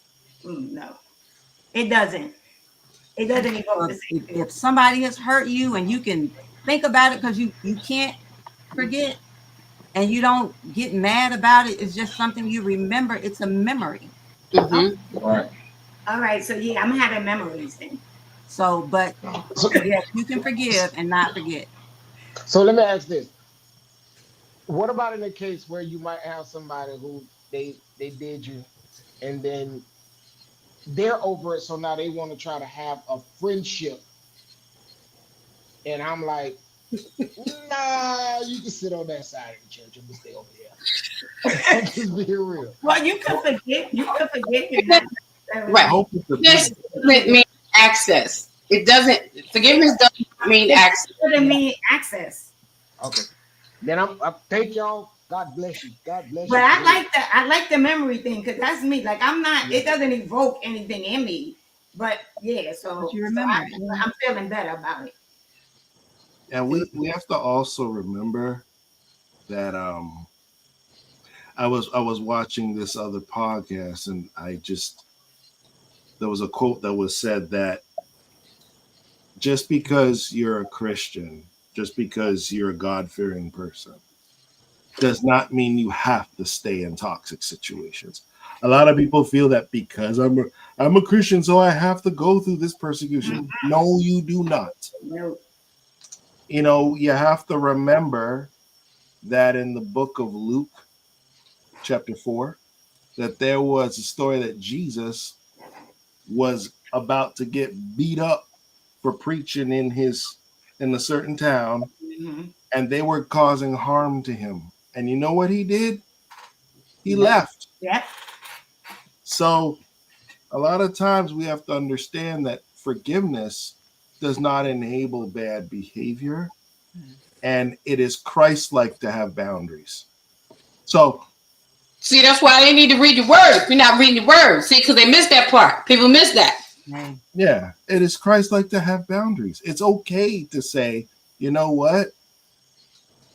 Just because I love you with the love of the Lord doesn't mean you have to come in my house. Doesn't mean we have to talk on the phone. There's a difference between being nice and being kind. So we must understand that you don't have to entertain toxic people. Yes, you remember, you will never forget the situation, but it doesn't have to cause you to sit in anything that's toxic or septic. That's right. You gotta know who you are, know what your worth, and it's okay to have standards and boundaries. As a matter of fact, you have to protect the gift that you are. Yeah. You know, and I think a lot of we look at ourselves as a gift, and it doesn't mean it in a cocky or arrogant kind of way. It's just, and we struggle with knowing who we are. I know who I am. Yeah, no, I'm not tolerating. It's okay not to tolerate. Like you said, it's okay. And forgiveness does not mean access. I don't have to grant you access. And I'm glad that you guys are bringing up all these points. And I really hope somebody's listening and taking notes where you need to. Because when it comes to the point of forgiving, is forgiveness or the forgiveness if we don't or can't forget, you know, we want to keep in mind that, you know, when we talk about forgetting and we're forgetting the memory or, you know, in the mindset versus letting go of it emotionally, like Zen just said. Yeah. When it comes up, does it make you respond or react? Does it hit the same? Does it hit different? Are you still telling your story from a wounded place? Because I can forgive you with my mouth, but my heart, but it'll show up in my heart and my actions, you know, and you really have to take inventory of that. I believe it's really forgiveness when you get to the point, like I said, where I can tell my story where it doesn't affect me. I can tell it as a lesson. Mm-hmm. You know? I can tell it from that place where it's not pulling me back emotionally. It's not making me take 10 yards back. You know, Paris said exactly, no negative emotions behind it. That was really good, Zinda. He said, if you forget, you might let them do it again. The memory is the lesson. Right. It doesn't mean you have to forget that it happened, you know, but it does mean that, you know, I need to be able to the place where I can see you. And well, I'm just gonna speak for me. I gotta be able to see you and not want to punch you in your throat. You know what I'm saying? Like I gotta be able to. If that don't happen, I'm not quite there yet. Listen, y'all pray for me. Okay? Saved. I promise you. The only That's a sign, definitely. the only place that I say my heart is saved, my spirit and soul is saved. My hands still, it's still a little unstable. You know? In other words, you say, but you're not delivered. Yeah. Right. My hands are not delivered yet. So, you know, I just try to help people. I try to make, you know, I'm just saying. Right. Proceed with caution. Have to proceed with the caution. I have a question. Yes. You Yes, sir. just, I was delivered for about 10 seconds, then you pulled me back in there. So, What? I caused you to sin, Lord Jesus. You causing the backslide. You revealing some things about. I'm trying to reveal. I'm trying to see some things about myself. So, okay, I don't want, when I see certain people, I don't want to touch them or nothing like that. I just don't want. We don't need to talk. We don't need to just be there. I don't want to. I'm not trying to have a conversation. I'm not trying to be cool. I don't want anything. We both exist. We breathe air. We're gods, but I just don't want. For me, it's better to, like, when it comes to like friendship and brotherhood, that means a lot to me. Come on. For a violation of the brotherhood, for me, we both got the same father, so we brothers, but we're gonna have to deal with each other through him very specifically, because outside of that, I'm going to get in trouble. I have to ask for forgiveness already. Next time, you know what? I'll be the bad guy. I'm okay with being the bad guy next time. So for me, I just don't want to deal with it. And as long as the expectation for, because I've had people say, well, you ain't let it go unless you're willing to have a conversation and shake hands and be friends. And I'm like, no, I'm not doing that. So if I'm wrong for that again, I'm trying to do. Is it something I need to work on, or because like for me, certain infractions, even in the Bible, you're supposed to get tapped up by it. So I need to not do that because that could be my interpolation, not interpretation. I could be I'm not reading it right. I'm okay with that, but I'm just saying for me, it's just certain situations that have come up, and I'm like, you know what? God bless you, God keep you, but you gonna do that over there. That me and you, we can't do nothing, like at all. So if I'm wrong for that, I'm good. If I'm wrong for that, I'm okay with being told I'm wrong for that. I just, if that's something I need to work on, then oh boy, that's I would never tell somebody, I see you eat. I would never tell someone you're wrong for how you feel unless those feelings came from an unjustified space. Because you feel how you feel. So we need to validate your feelings in that they're yours. Now then you got to think about where they're coming from and why. Yeah. And then you have to give yourself grace because it's a process. And I don't believe in letting anything go. Because when you let it go, it goes unaddressed. No. Let's address it. And then I need you to respect how I'm responding. Just because you're ready to get over it and and I think, okay, not wanting it to battle those sexes, but men and women, we have this, that's another area. Men don't hold stuff long like that. Like I find that men, y'all say what you have to say, you're actually dealing with it in the moment and then let it go. Like, and you move on. Women, we sit in it, we hold it because we allow our emotions, to kind of lead through stuff. And 2 hours later, we're still holding it. And this is not, across the board for everything. In certain situations, sometimes it depends on what the infraction is. A man might, hold it longer but it seems like men are able to kind of deal with it, address it, and move forward. Not let it go necessarily, but move forward. Whereas women, we tend to let stuff linger. I'm saying that to say to you, give yourself grace that if it's lingering, you need to find out why. It's because there's still something that is hurt or somewhere that you feel unheard or you don't feel respected in the opinion. The person is not respecting what I feel. They want you to be okay what happened so that they can be okay. Yeah. It's not about them being okay. No, we're going to sit in the fact that I'm not okay until I am able to get to the place to talk to you. I've had to remove myself from a lot of situations. Eric has known me a long time. I stopped talking and dealing with a lot of people because I was like, it is not safe for you. It's safe for me, but it's not safe for you. And because I know that, and I don't want to respond or react that way, I know I need to go sit this one out for a while. Mm-hmm. So you just have to, and it's just being real and being honest. But it's just the fact that when you are heard and your feelings are acknowledged and respected, I feel that that's when forgiveness comes in. We don't have to agree. I'm not asking you to agree with me. I'm asking you to hear me and respect what I'm feeling.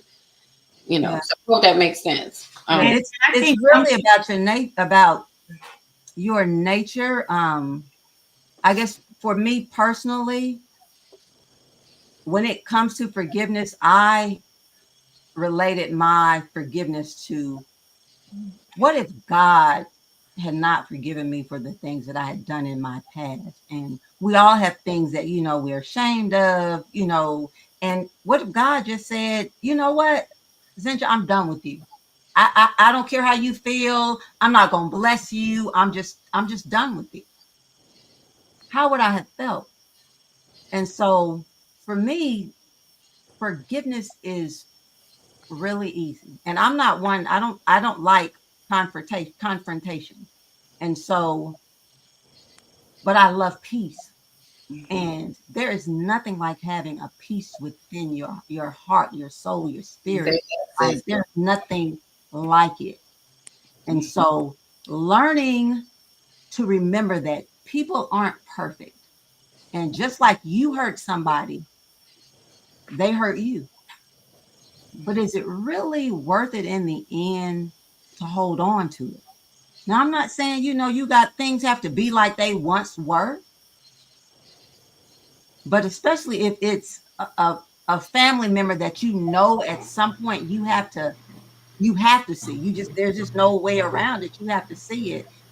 If you have to purposely avoid somebody, like you got to put intention into it, and you pull back up all of the bad stuff that made you want to pull away, then there's a problem with forgiveness there. And I was gonna say also, I think for me, one of the things that I had to do is I had to set boundaries with some friends and stuff, because as I was going through that healing process, as I was trying to forgive the person, right, I had to say to people, listen, I need you to stop bringing this up. I need you to stop having this conversation. I need you to stop, regurgitating it, right, and telling me, whatever. Let me heal and go through this process to get to the point of forgiving in the way that I need to get there. Because some, like you're saying, like, people are like, oh, you should talk to them, you should be friends. You probably need to set boundaries with some people and say, listen, I'm dealing with this and I'm gonna deal with it in my way, and I'm gonna heal through it in my way. I need to ask you guys to stop interjecting how you believe I should manage it.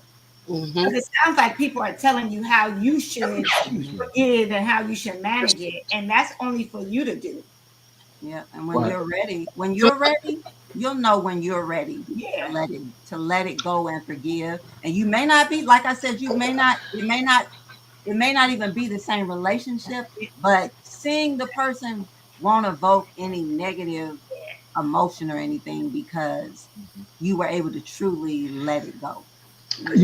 Come on, wait, what Eric been trying to get in for a second. So what you want to say? No, you good. He being all quiet tonight. No, I'm just listening. So last weekend, me and a group of my friends, we got together. We're sitting in the park. One of my friends asked me what happened between me and a former friend. And I told him, I honestly don't know. I have not a clue what happened. Only he knows. I didn't bother to get into anything else with it. Next thing I knew, here come the friend walking up, the ex-friend walking up, because this fool went and called him on the phone and was like, yo, come through. And so forth. Was I uncomfortable? I'm not uncomfortable about it because I didn't do anything to cause this uncomfortability. So every time this ex-friend comes around, he's the one that's uncomfortable. So my friend went and pulled him to the side, and I guess he was asking him, yo, like, what's going on between you and E? Because, yo, this has been going on for like 12, 13 years. What's going on? And so forth. I don't know whether he told him what's going on because I stopped asking after the second year of me trying to pull it out of him as to, yo, what happened between me and you? So it got to that point. I'm like, okay, fine. I can be comfortable in a room with him. It doesn't bother me. But when he sees me, he likes to turn the gold out of the way. So I'm like, all right, cool. We're going to sit. We're going to keep having our fun, or whatever the case may be. It's gotten to the point where my other friends don't even want him around because he's a party killer, so to speak, and everything. So, sometimes with friendships, you got to let stuff go. Dude, I'm not sorry. I'm not sorry now. I'm not sorry that our friendship has ended because the stuff that has happened in his life since I left him alone is on him. Because if me and him were still friends, the stuff that's going on in his life wouldn't have been going on because I would have steered him clear of the nonsense. But he didn't want that. So sometimes you just gotta let stuff go. Justin, you run into people all the time. I don't give him no type of attention. I don't look over his way or anything. I don't salute him and say hi or anything like that. I just keep to the circle of friends that I have and keep it pushing. Yeah. And then if my friend wants to and call the ex-friend on the phone next time I'm gonna tell him you can't be in the circle. Yeah. You gotta set your boundaries. Right. You being disrespectful to me by keeping inviting this person has an issue, whatever that issue is. I don't have an issue. Yeah, you And gotta so be forth. about it. You It know, is what it is. When his father died, I prayed for him. that's all you Yeah. can. You know what I'm So saying? I think that's for me. For me, I'm just like it is what it is. I'm like you Right. said.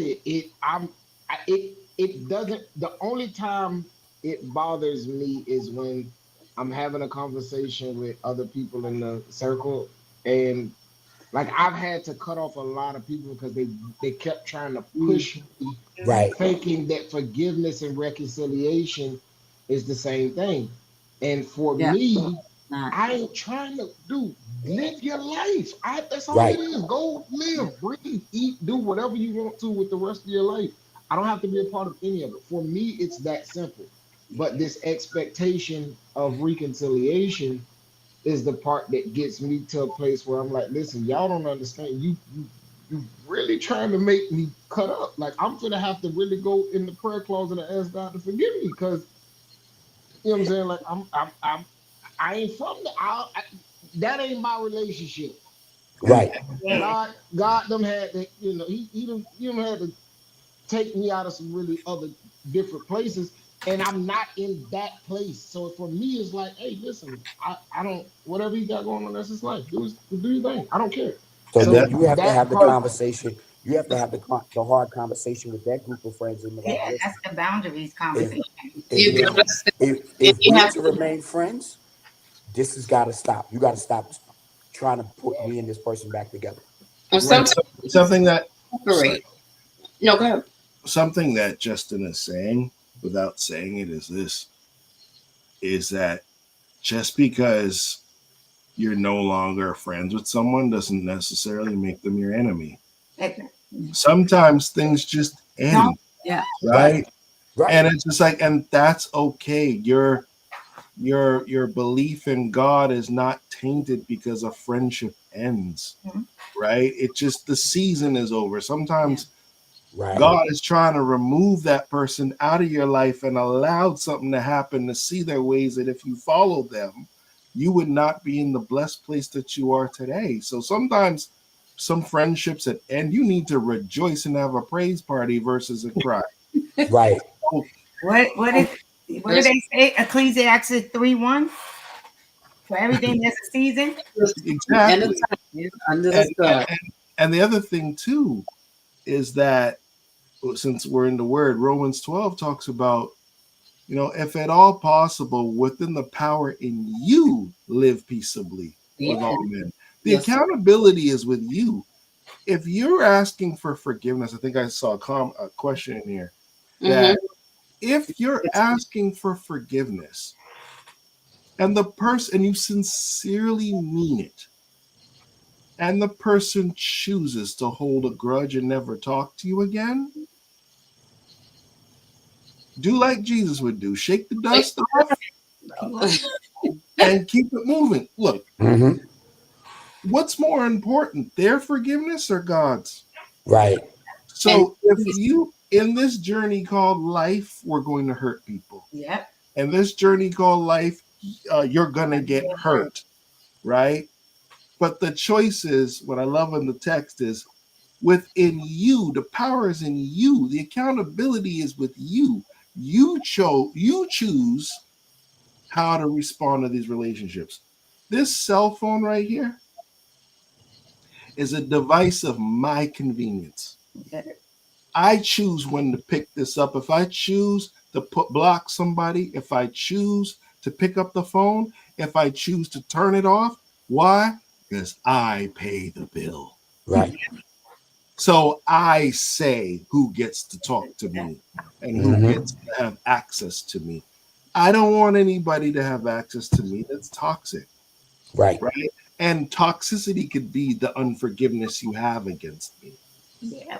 So, in the words of the great movie Frozen, let it go. Let it go. We're not gonna sing the song.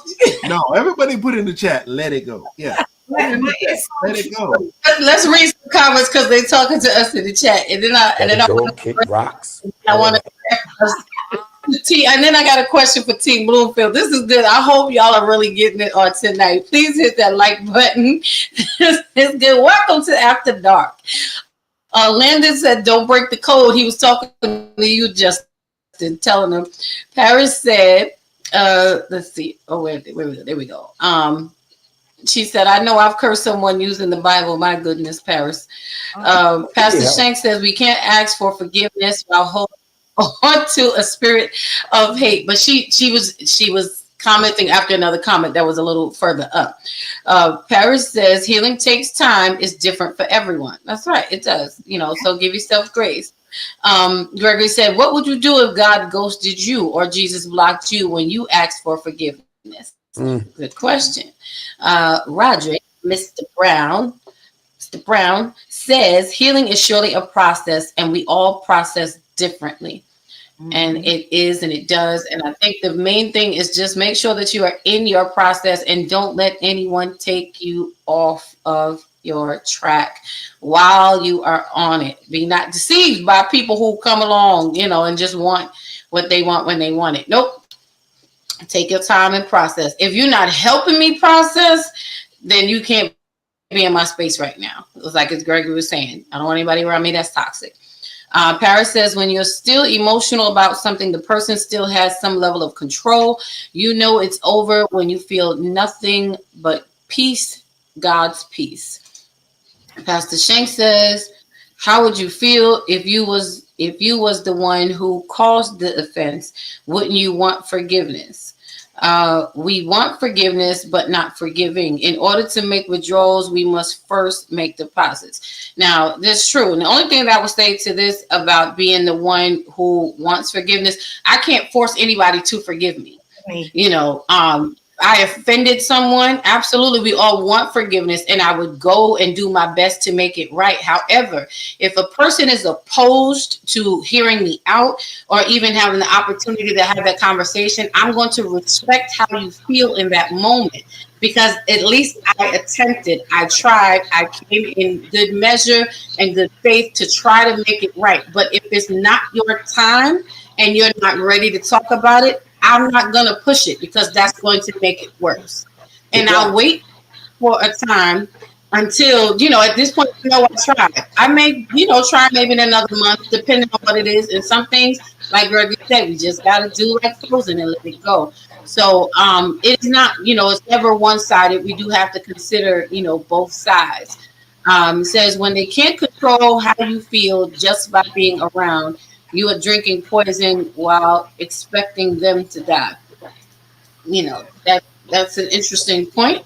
When they can control how you feel just by being around. I mean, people's presence does make a difference to us. We don't know, the energy, spirit of others. We are affected by what's around us. So your mood changes when a bad spirit comes into you. Or just bad attitude, right. But it's true, it's bad energy while you're drinking. But yeah, you can't do what gives you peace. Whatever it is that's gonna give you that peace, do that. That's what I say. That was my thing. I mean, I think Lady Z said it best, right? Like for me, I got to a point where I'm like, my peace is my priority. That made me think about the cell phone my husband was talking about, and something I wrote down. Sometimes to get peace, it's okay to be on Do Not Disturb while you're working on it. Come on. Remember, eventually you have to turn it off when you're finished. Yeah. See what I'm saying? While Lady Z was talking, this brings us to a part of our final question tonight. This has been good conversation. Y'all know I could be here all night. I am, I got time. I work from home tomorrow, so it's an early day. I can stay up late. But in our couples corner in the hot seat tonight, Team Swinton was there last week. So tonight we have the Bloomfields who are in our couples corner question for the night. And first, thank you everybody for your input, for your shares. I think we have definitely gleaned some good nuggets on tonight. I know I'm going to watch the replay because there's some stuff that I didn't write down, but y'all was talking, but I just couldn't write it down at the same time. So for our couples, because again, we were joking before the show started, and I've said this some of us are still holding on to things You know, that person who broke our heart, the heartbreak from third grade, you know, because Sally didn't share her Skittles with me. She scared to share with Henry, and I never got over it. And I thought she was my girl, you know, or, you know, Terry gave a Kit Kat to Regina instead of, you know, yeah, you know what I'm saying? Just those things from long ago. I was gonna say I don't even remember what happened in third grade. I don't either. I don't remember what happened. Happened something happened in college. I don't even remember. That's probably a good thing for a different reason, but that's probably good.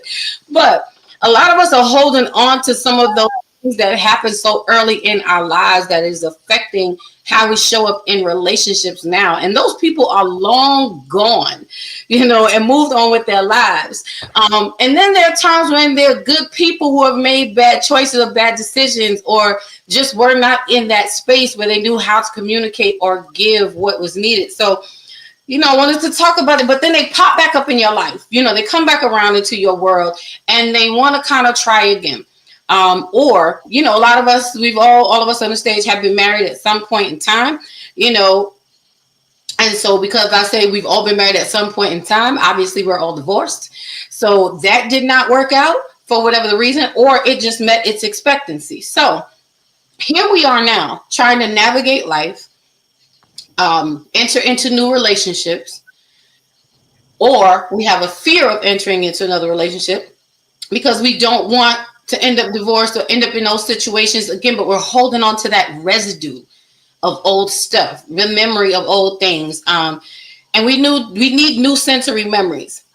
So we talked last week about the perspective of spinning the block, means, you know, coming back around to deal with somebody that you used to deal with, or it, you know, approaching your second time around, being open to venturing into love, delving into life for a second time in a marriage, in a relationship, or in the relationship and the marriage.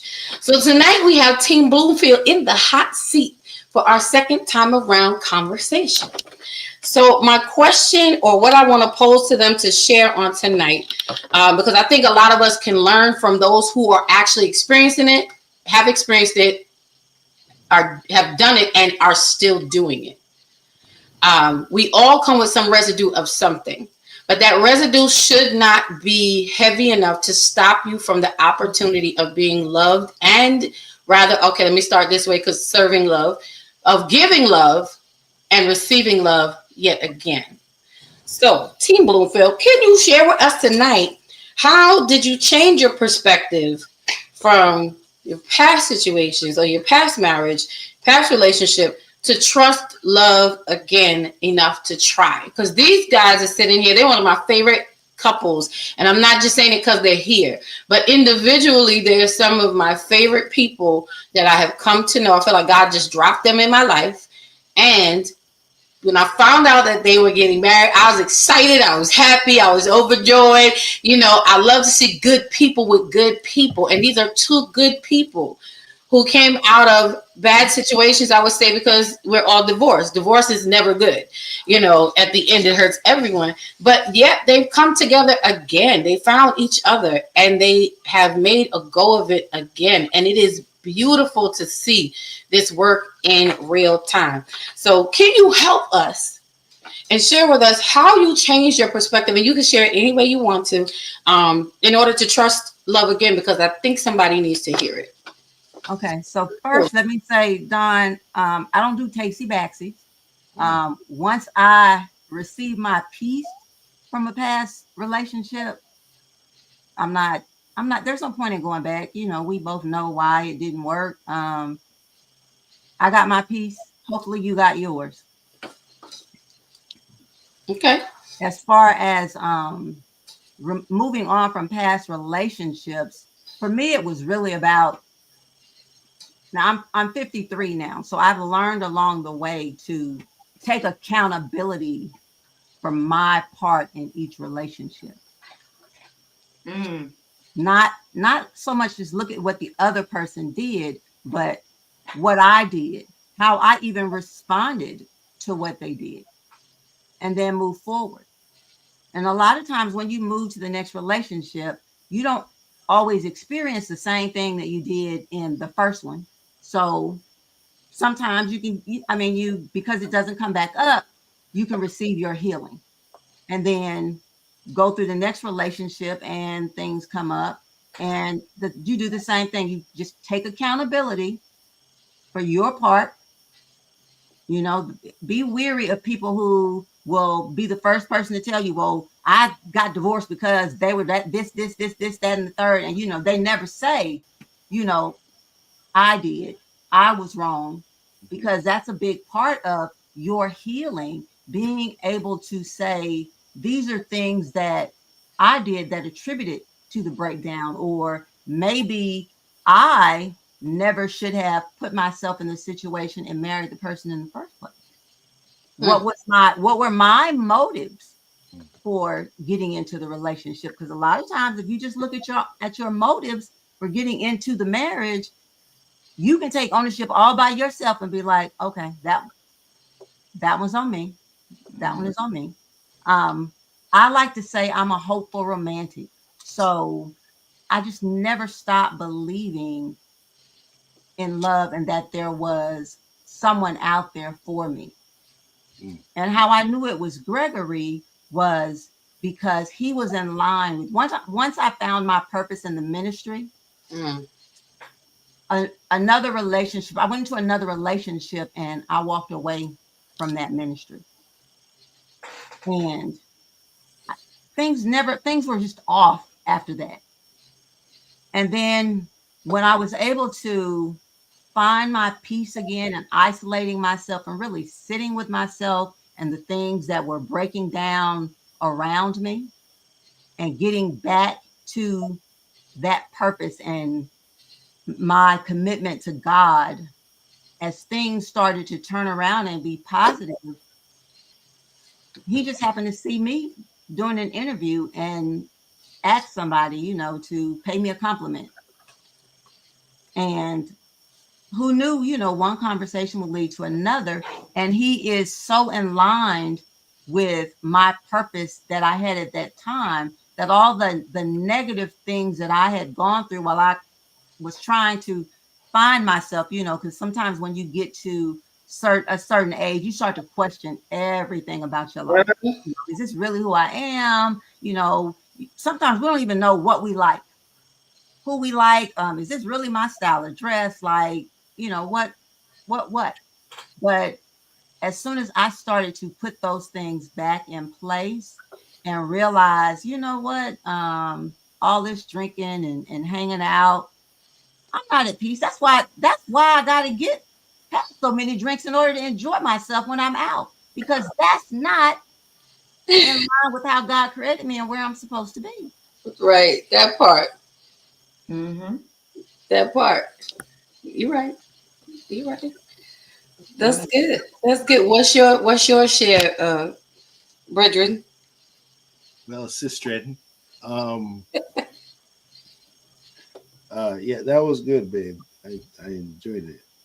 I for me, I had to go through a season of self-discovery because I had to basically look at my life and finally take accountability that it wasn't the women that I was dating. Who's the common denominator in all of this?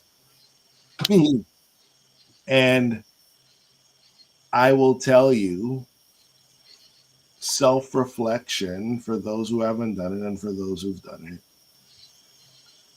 is agonizing, because your delusions of grandeur have to be busted wide open.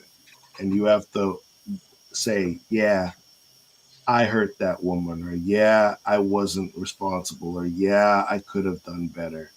Yeah, and I should have made different choices. And you have to forgive yourself and ask forgiveness to the person that you were with. But when I started dating again, I knew who I was, or I had a better understanding of who I was as a man. And the one thing I can say was that in the beginning, I would always define myself by my divorce.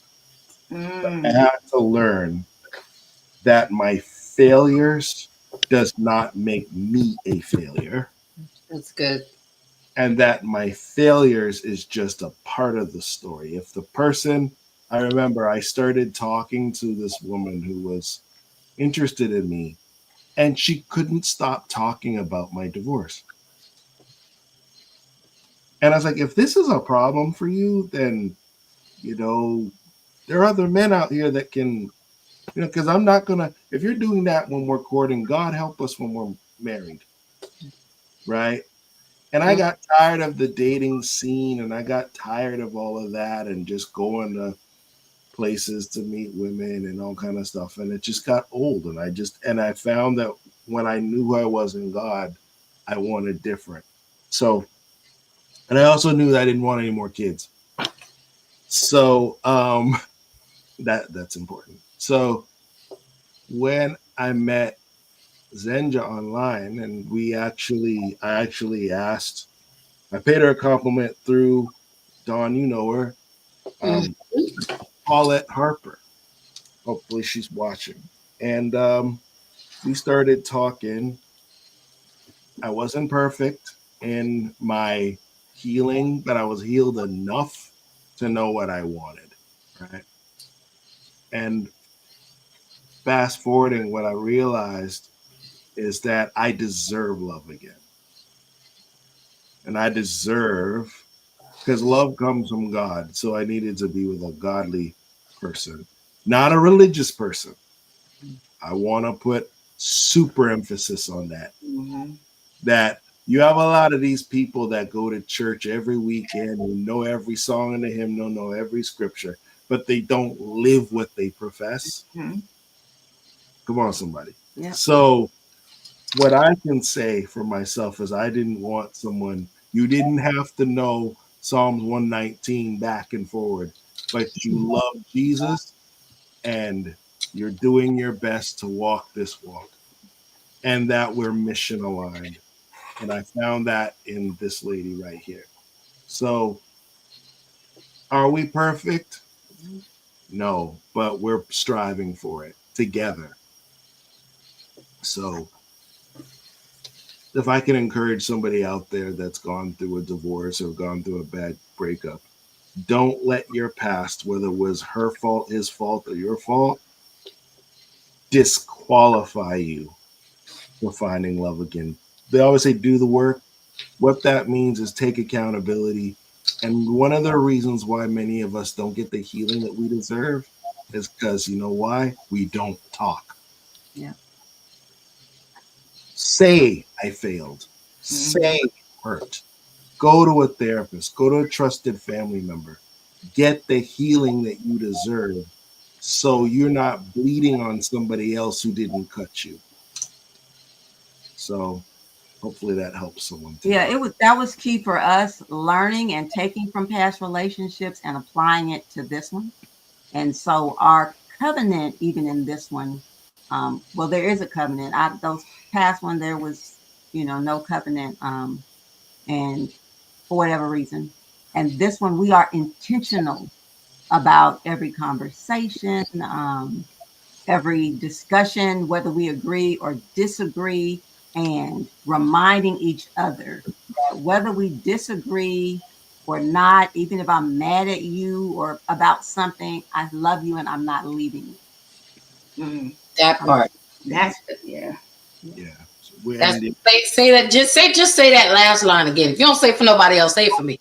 I love you and I'm not leaving you. Mm-hmm. That She's part. not leaving me, y'all. Praise God. I don't think you would let her. I don't think you would let her. Oh no, I got her car keys. I got hair tag on the Told my car. wife the same thing. I was like, You gotta Where you think you going? you have all the left shoes. You took a left shoe from one, right? All the left shoes. Oh, you can't. You ain't going nowhere. No.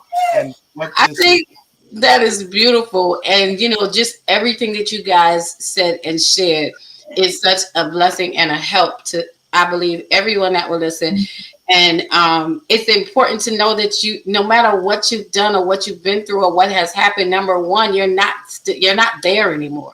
Mm-hmm. They survived it, number one. Number two, You deserve to be loved. You were made to be loved. And not just that, you were made to give love. I can honestly, I'm gonna be real transparent. For me as a woman, the struggle that I have, I'll be real transparent. I'm telling on myself today. So men would approach and they'd be like, what are you looking for? And I'm like, I'm not looking for anything. Like, I'm not looking for nothing. You know, like and in my mind, I really wasn't. You know, I was like, I'm not looking for anything, because you want a relationship, because I want a long term. You can talk about all the things that you want, and it's fine to want it. But to me, it's like you're just talking, because when it comes down to doing the work to build a long term relationship, are you willing to do that? Like, did you count up the cost to do that? Do you know what that's going to look like? What does that look like for you? What does that mean? I'm not tripped up over your words, you know. And a lot of what was happening with me was, I think, also because I kept saying that I wasn't looking for nothing. So I wasn't finding anything, or even putting myself, you know, in a sense, in a position to be found. You know, when I came to admit to myself that, wait a minute, I really am looking for something. And that's when I enabled myself to stop cutting myself off or closing myself, but opening myself up to the option of what I really am looking for, you know, and what I want. As a woman, I struggled the most with not having that partner to be able to give that love to. It feels crippling. And I don't know, maybe it's just me. Because we are made to be that help. I hate not being able, I feel like my hands are tied, like I'm bound. Like, loose my hands to do what I was created to do. But I don't want to do that just for everybody and anybody. Like, I will not, again, do it just for everybody. Like, I just won't. But that is one of the hard things about it. And then dealing with, like you said, and this is just really, really transparent, because I know I'm not the only one that feels this way. Y'all know I tell my business all the time. You know, the statement that you made is so, it just hits different when you're saying, you know, you love me and you're not going anywhere. Sometimes I didn't realize how much, like, that's what I need to hear. Like, you're not going, like, I'm not leaving you. Like, I'm not, like, I'm going to hang in here with you to the end. Like, it may take some time. It might be slow. It might be, but I'm going to be here. And it causes you to have to learn how to trust again, you know, but we need to understand, and that for me attached to the fact that I deserve to, and that's actually very healthy. I deserve to be slowly loved by someone who's willing to learn how to love me and allow me to learn how to love them, so we can make that proper exchange, that reciprocation, you know. So seeing you guys sitting here today and speaking and sharing, and y'all are living proof, you know, not of a perfect marriage, but what perfection looks like for you two to each other. I'm not perfect for everybody, but I'm the perfect mess for somebody, you know, because it's the mess that comes along with us. That's really what, for me, like, loving you in the good times is easy. But I need to be able to sign up to love you through the hard time. Like, that's really, you know, the time where that's what love was made for, you know. And I referred to this before, when Jesus came to die for us, and again, God's girl, so you're gonna get a little Jesus. Here we go. You know, when we talk about love and loving like God did, and what love really is, Jesus didn't come when everything was beautiful and wonderful and amazing, and when there was no need for him, because everybody was getting along. You know, he came when all hell broke loose, when everything was falling apart, when we needed, you know, some saving. So we've been putting love in the wrong place. You know, it's not but it has to be applied in those hard places. That's what gets us through. And if we learn that, in my feelings, in my opinion, my thoughts, and in my Bible, we would be more successful. We would not be walking away. We got to apply that love. That's the love. Like, I need to know what your message is, so I know where to apply the love. Oh, okay. You know, like Bounty, we gotta pick it up. You know what I'm saying? That to me is how I have learned in this experience how to be able to move forward, in love. And I just really appreciate and love you guys, honestly, earnestly. Y'all know y'all my favorite couples. Y'all are my favorite people. So to see you operating this way for a second time around, this is how you do a second time around, right? And not to put anybody on a pedestal, because they go through their things. We all do. We're human, but to be able to walk that out, it's amazing, and I really thank you guys for sharing with us on tonight. And we're going to have to come back. And before we go, I just want to read these comments, because we do have a bonus for you guys on tonight. There's always a treat. But let's see what they're saying, because they talk to us in the chat. This is good to anybody. It was good for me. Pastor Shank says, learn how to love them. You fit in one rib. And so, listen, I don't want to be attached to the wrong body no more. Okay, I don't want to do it. I'm not going to do it. Marriage is ministry, should healing. Everything is healing. I really do. Pastor Shank says, I love that. He said, that's deep. I don't know what I was saying. He said, yes, sir. He said that part.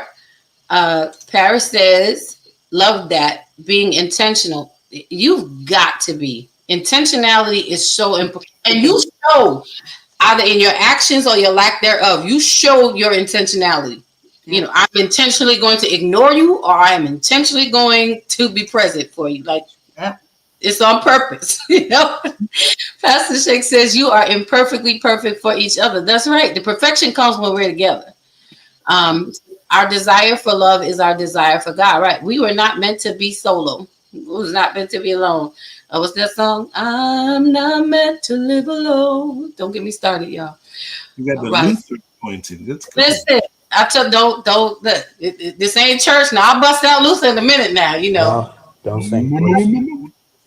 I can't take it tonight. You can and you will. I can't. It's too bad you're here now. I can't. All right, get your tissue. You cry. It's okay. Tasha's waiting for you. It'll be all right. Yeah. No, it's okay. So before we wrap up on nah, y'all don't know. Yeah, okay. So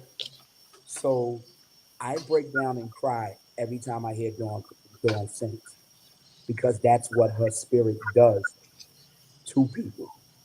And she knows there's only certain songs that I will bend over crying to and fall on my knees and lay flat out like a pancake on the floor.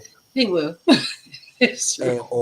And to be honest, it's only a couple of artists in the world that would do something like that to me, that would hit my spirit like that. And she's at the top of that list, because I've known Dawn for 30 years. So I've heard her sing from day one, and she's progressed over the last 30 years. But yeah. But you're not gonna do that to me tonight. I'm sorry, you're right. I'm not. The model of forgiveness. Mm-hmm. The two of you. Yeah. For forgiveness. Oh. Yeah.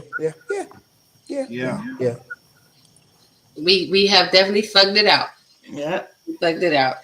That's my dude. That's my friend. That's my guy. I love and respect him and his wife. I would have never have known the way the two of you interact. Yeah. But see, when we started out dating, we always said no matter what happened with our relationship, we would always remain friends. And you can't, and there's a lot of couples that won't say that, because depending on how their breakup was. Mm-hmm. Oh yeah. Our breakup is a hard breakup, but we worked through it. You know what I'm saying? We worked through it. And we especially had to work through it because we had a son. Yeah, absolutely. And also, so you can't have the child between two parents, and you have that animosity towards the other parent, because it's not good for the child. Nope. Oh boy. At all.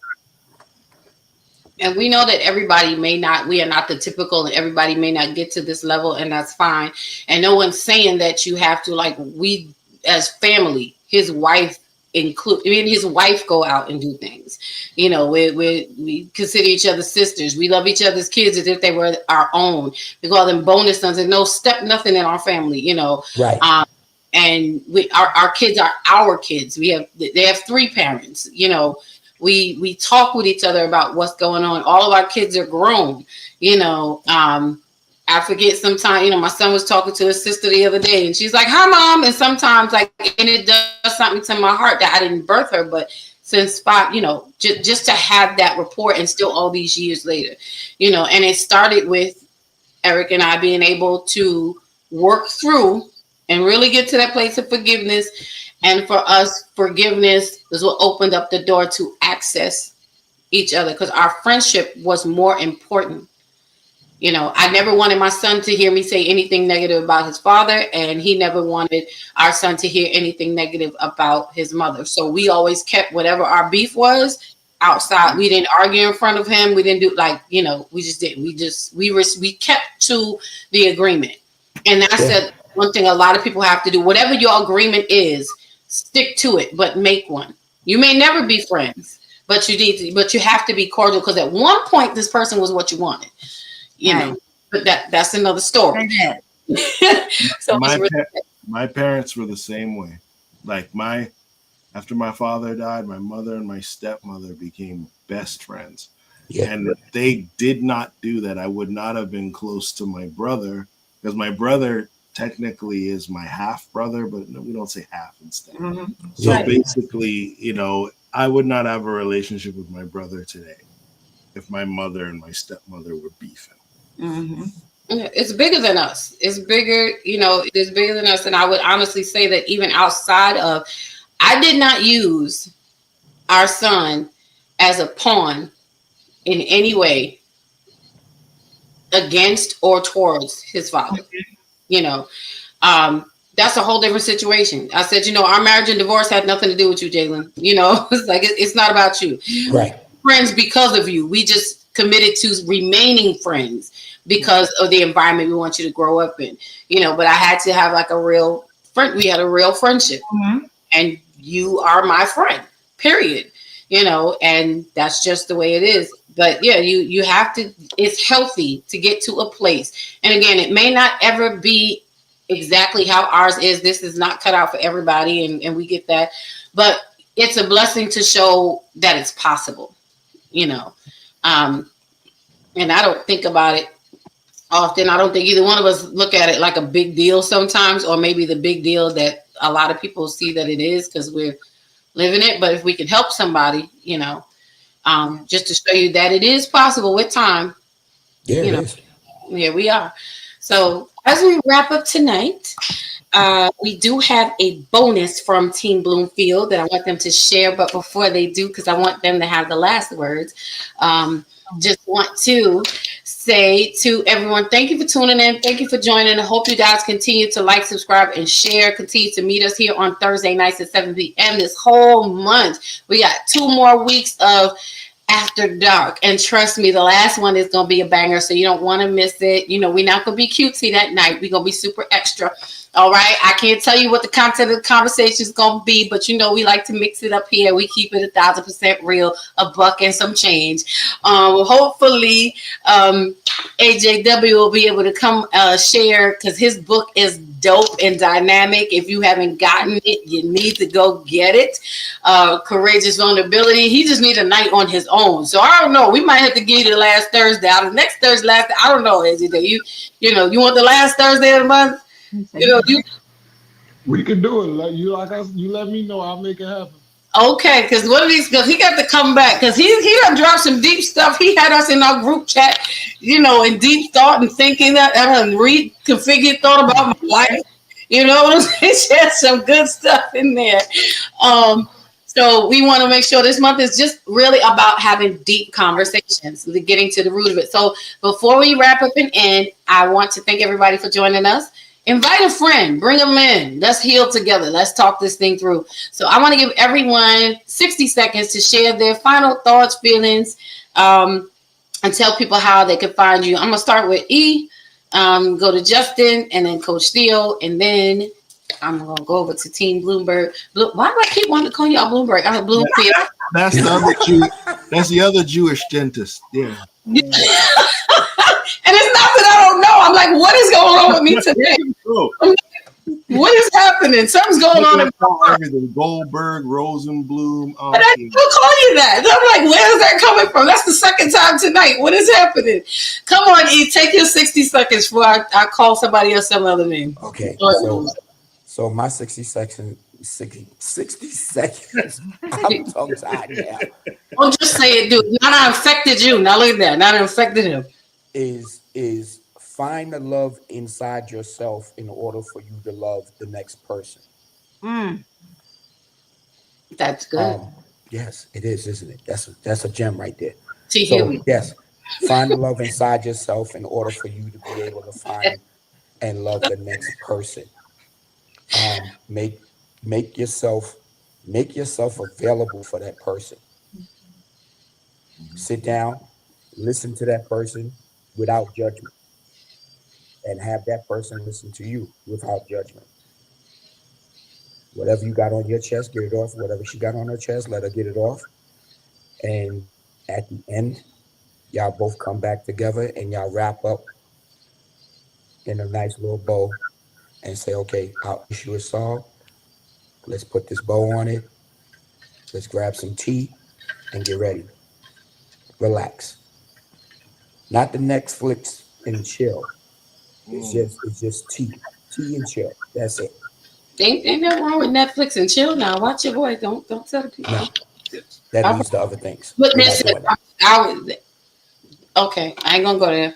Right. It's after dark, but all right. I ain't gonna go there. I'm just you ain't married. You don't can't need govern how grown people live. We can't govern that. You was talking about wrap it up. I was glad you was finishing your sentence because I was concerned if you would have stopped it there. I was just concerned. But thank you for that, E. That was good stuff. A good drop. Come on, Justin, take your 60. Don't be like Eric. Don't do it here. I try to stay out of that danger zone. Shout out to the Bravo with Sheila Network. Shout out to the Bloomfields. I appreciate you so much for the wisdom that you all share. As always, shout out to Coach Theodore. Shout out to everybody in the chat. Anybody interested, the book is available on Amazon. The book is designed to generate conversations. I wrote the book with the thought of my past. I remember the adults getting together and having conversations in the living room, and that's kind of what I was trying to do with the book, and it kind of goes everywhere. I got a few more books in the works, but this one is, despite the light colors and everything like that, I've been told the book is can be heavy to read, so I give that warning in advance. But I appreciate everybody. I appreciate everybody on the panel for dropping so many gems. I got a lot more praying to do, and if you got some space in your prayer closet for me, pray for me. And that's all I have.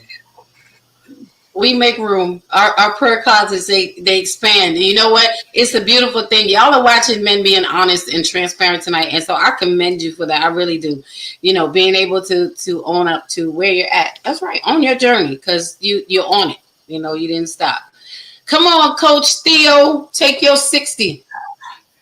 So what I will say is, I think for me, what I would like to impart to people is something that I had to do for myself, which is to take responsibility for my own healing, right? And to be intentional about the healing journey that I went through, which was really about what Mr. Bloomfield said, which was being accountable for myself, my actions, who I was, and what I needed to heal for, because only I could be responsible for my healing. So I will say that is one thing I hope people took away from anything that any of us said tonight, is that there has to be some accountability to yourself, for yourself, and you have to be intentional, right? And so for me, I'm the intentional coach. Like I really truly believe that intention is definitely something that is necessary in life. And my last thought will be, is you guys need to pick up Lady Z's book. I got her bundle. As soon as I got it, I opened it, I started it, and I am like every day I look forward to reading another chapter. I can't wait to get into the workbook. So you have to pick up this bundle. That was like the perfect segue into the bonus round on tonight. It was, you couldn't set it up no better. And look who came in the room, y'all. We couldn't let the night go. It had to be because of you, Coach T. Vaughn, Eric the Invisible Man is in the building. Blessings. Oh, it ain't the same. Not the same if we don't get the blessings with the 9,000 alls to make sure everybody's covered. What's popping, Vaughn? It's good to see you. Much love to you. Glad you came through. And so, Coach Theo, without even knowing what you have done, what you did, you did it. You just set us up perfectly to segue into what our bonus for tonight is. I'm going to leave the last words to our special guest in our couples corner tonight. So I will just say to please join us here every Thursday night at 7 p.m. Eastern Standard Time for more deep conversation.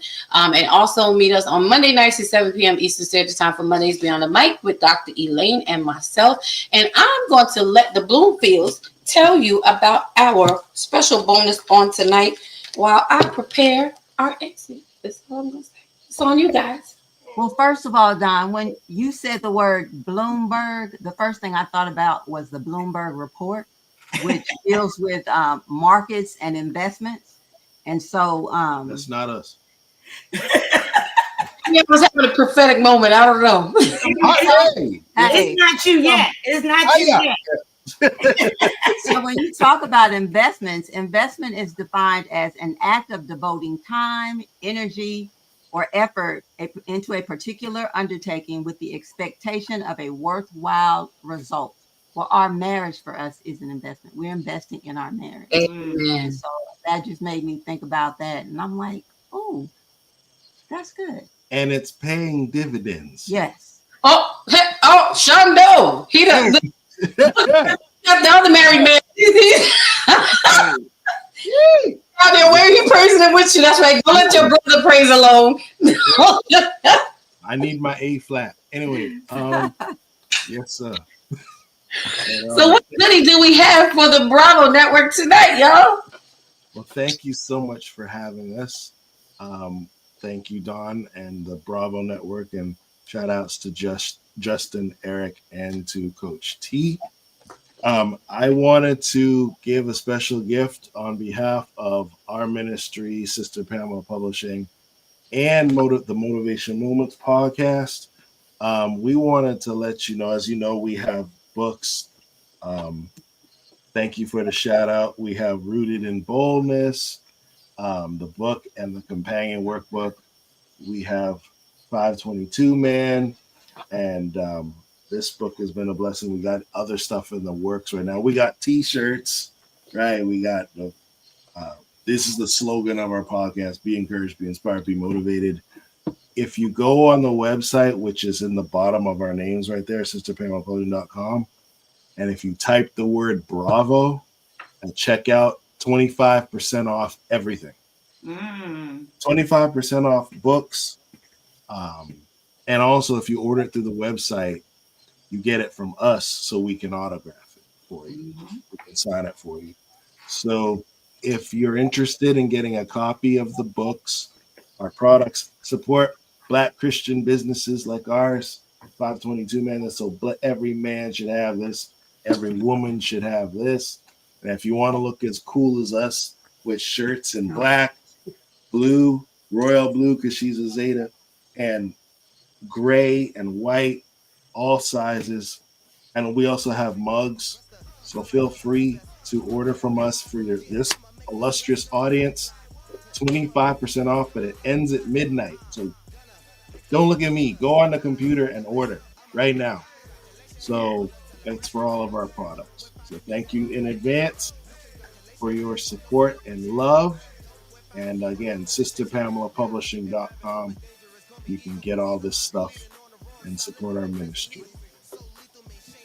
That's right, y'all. You heard it. Go to www.sisterpamela with 2 L's publishing.com and you put in Bravo as the code to get 25% off. Go get these books now. I promise you they're good. They'll bless your life. Grab you a t-shirt, a mug, get at this thing. Why you can get 25% off, fill up your cart. And yes, let's continue to support these great Black businesses, these amazing authors. Everyone, tune in, tap in, and enjoy, because when we come back, we will be talking about them even more. So again, put in Bravo in as the code and you will get 25% off. So everyone have a great night. I want to thank you all for joining us. As usual, see you next Thursday. And for those who can come on Monday night, we are glad to see you. Thanks, everybody. Have a great night. See you next week.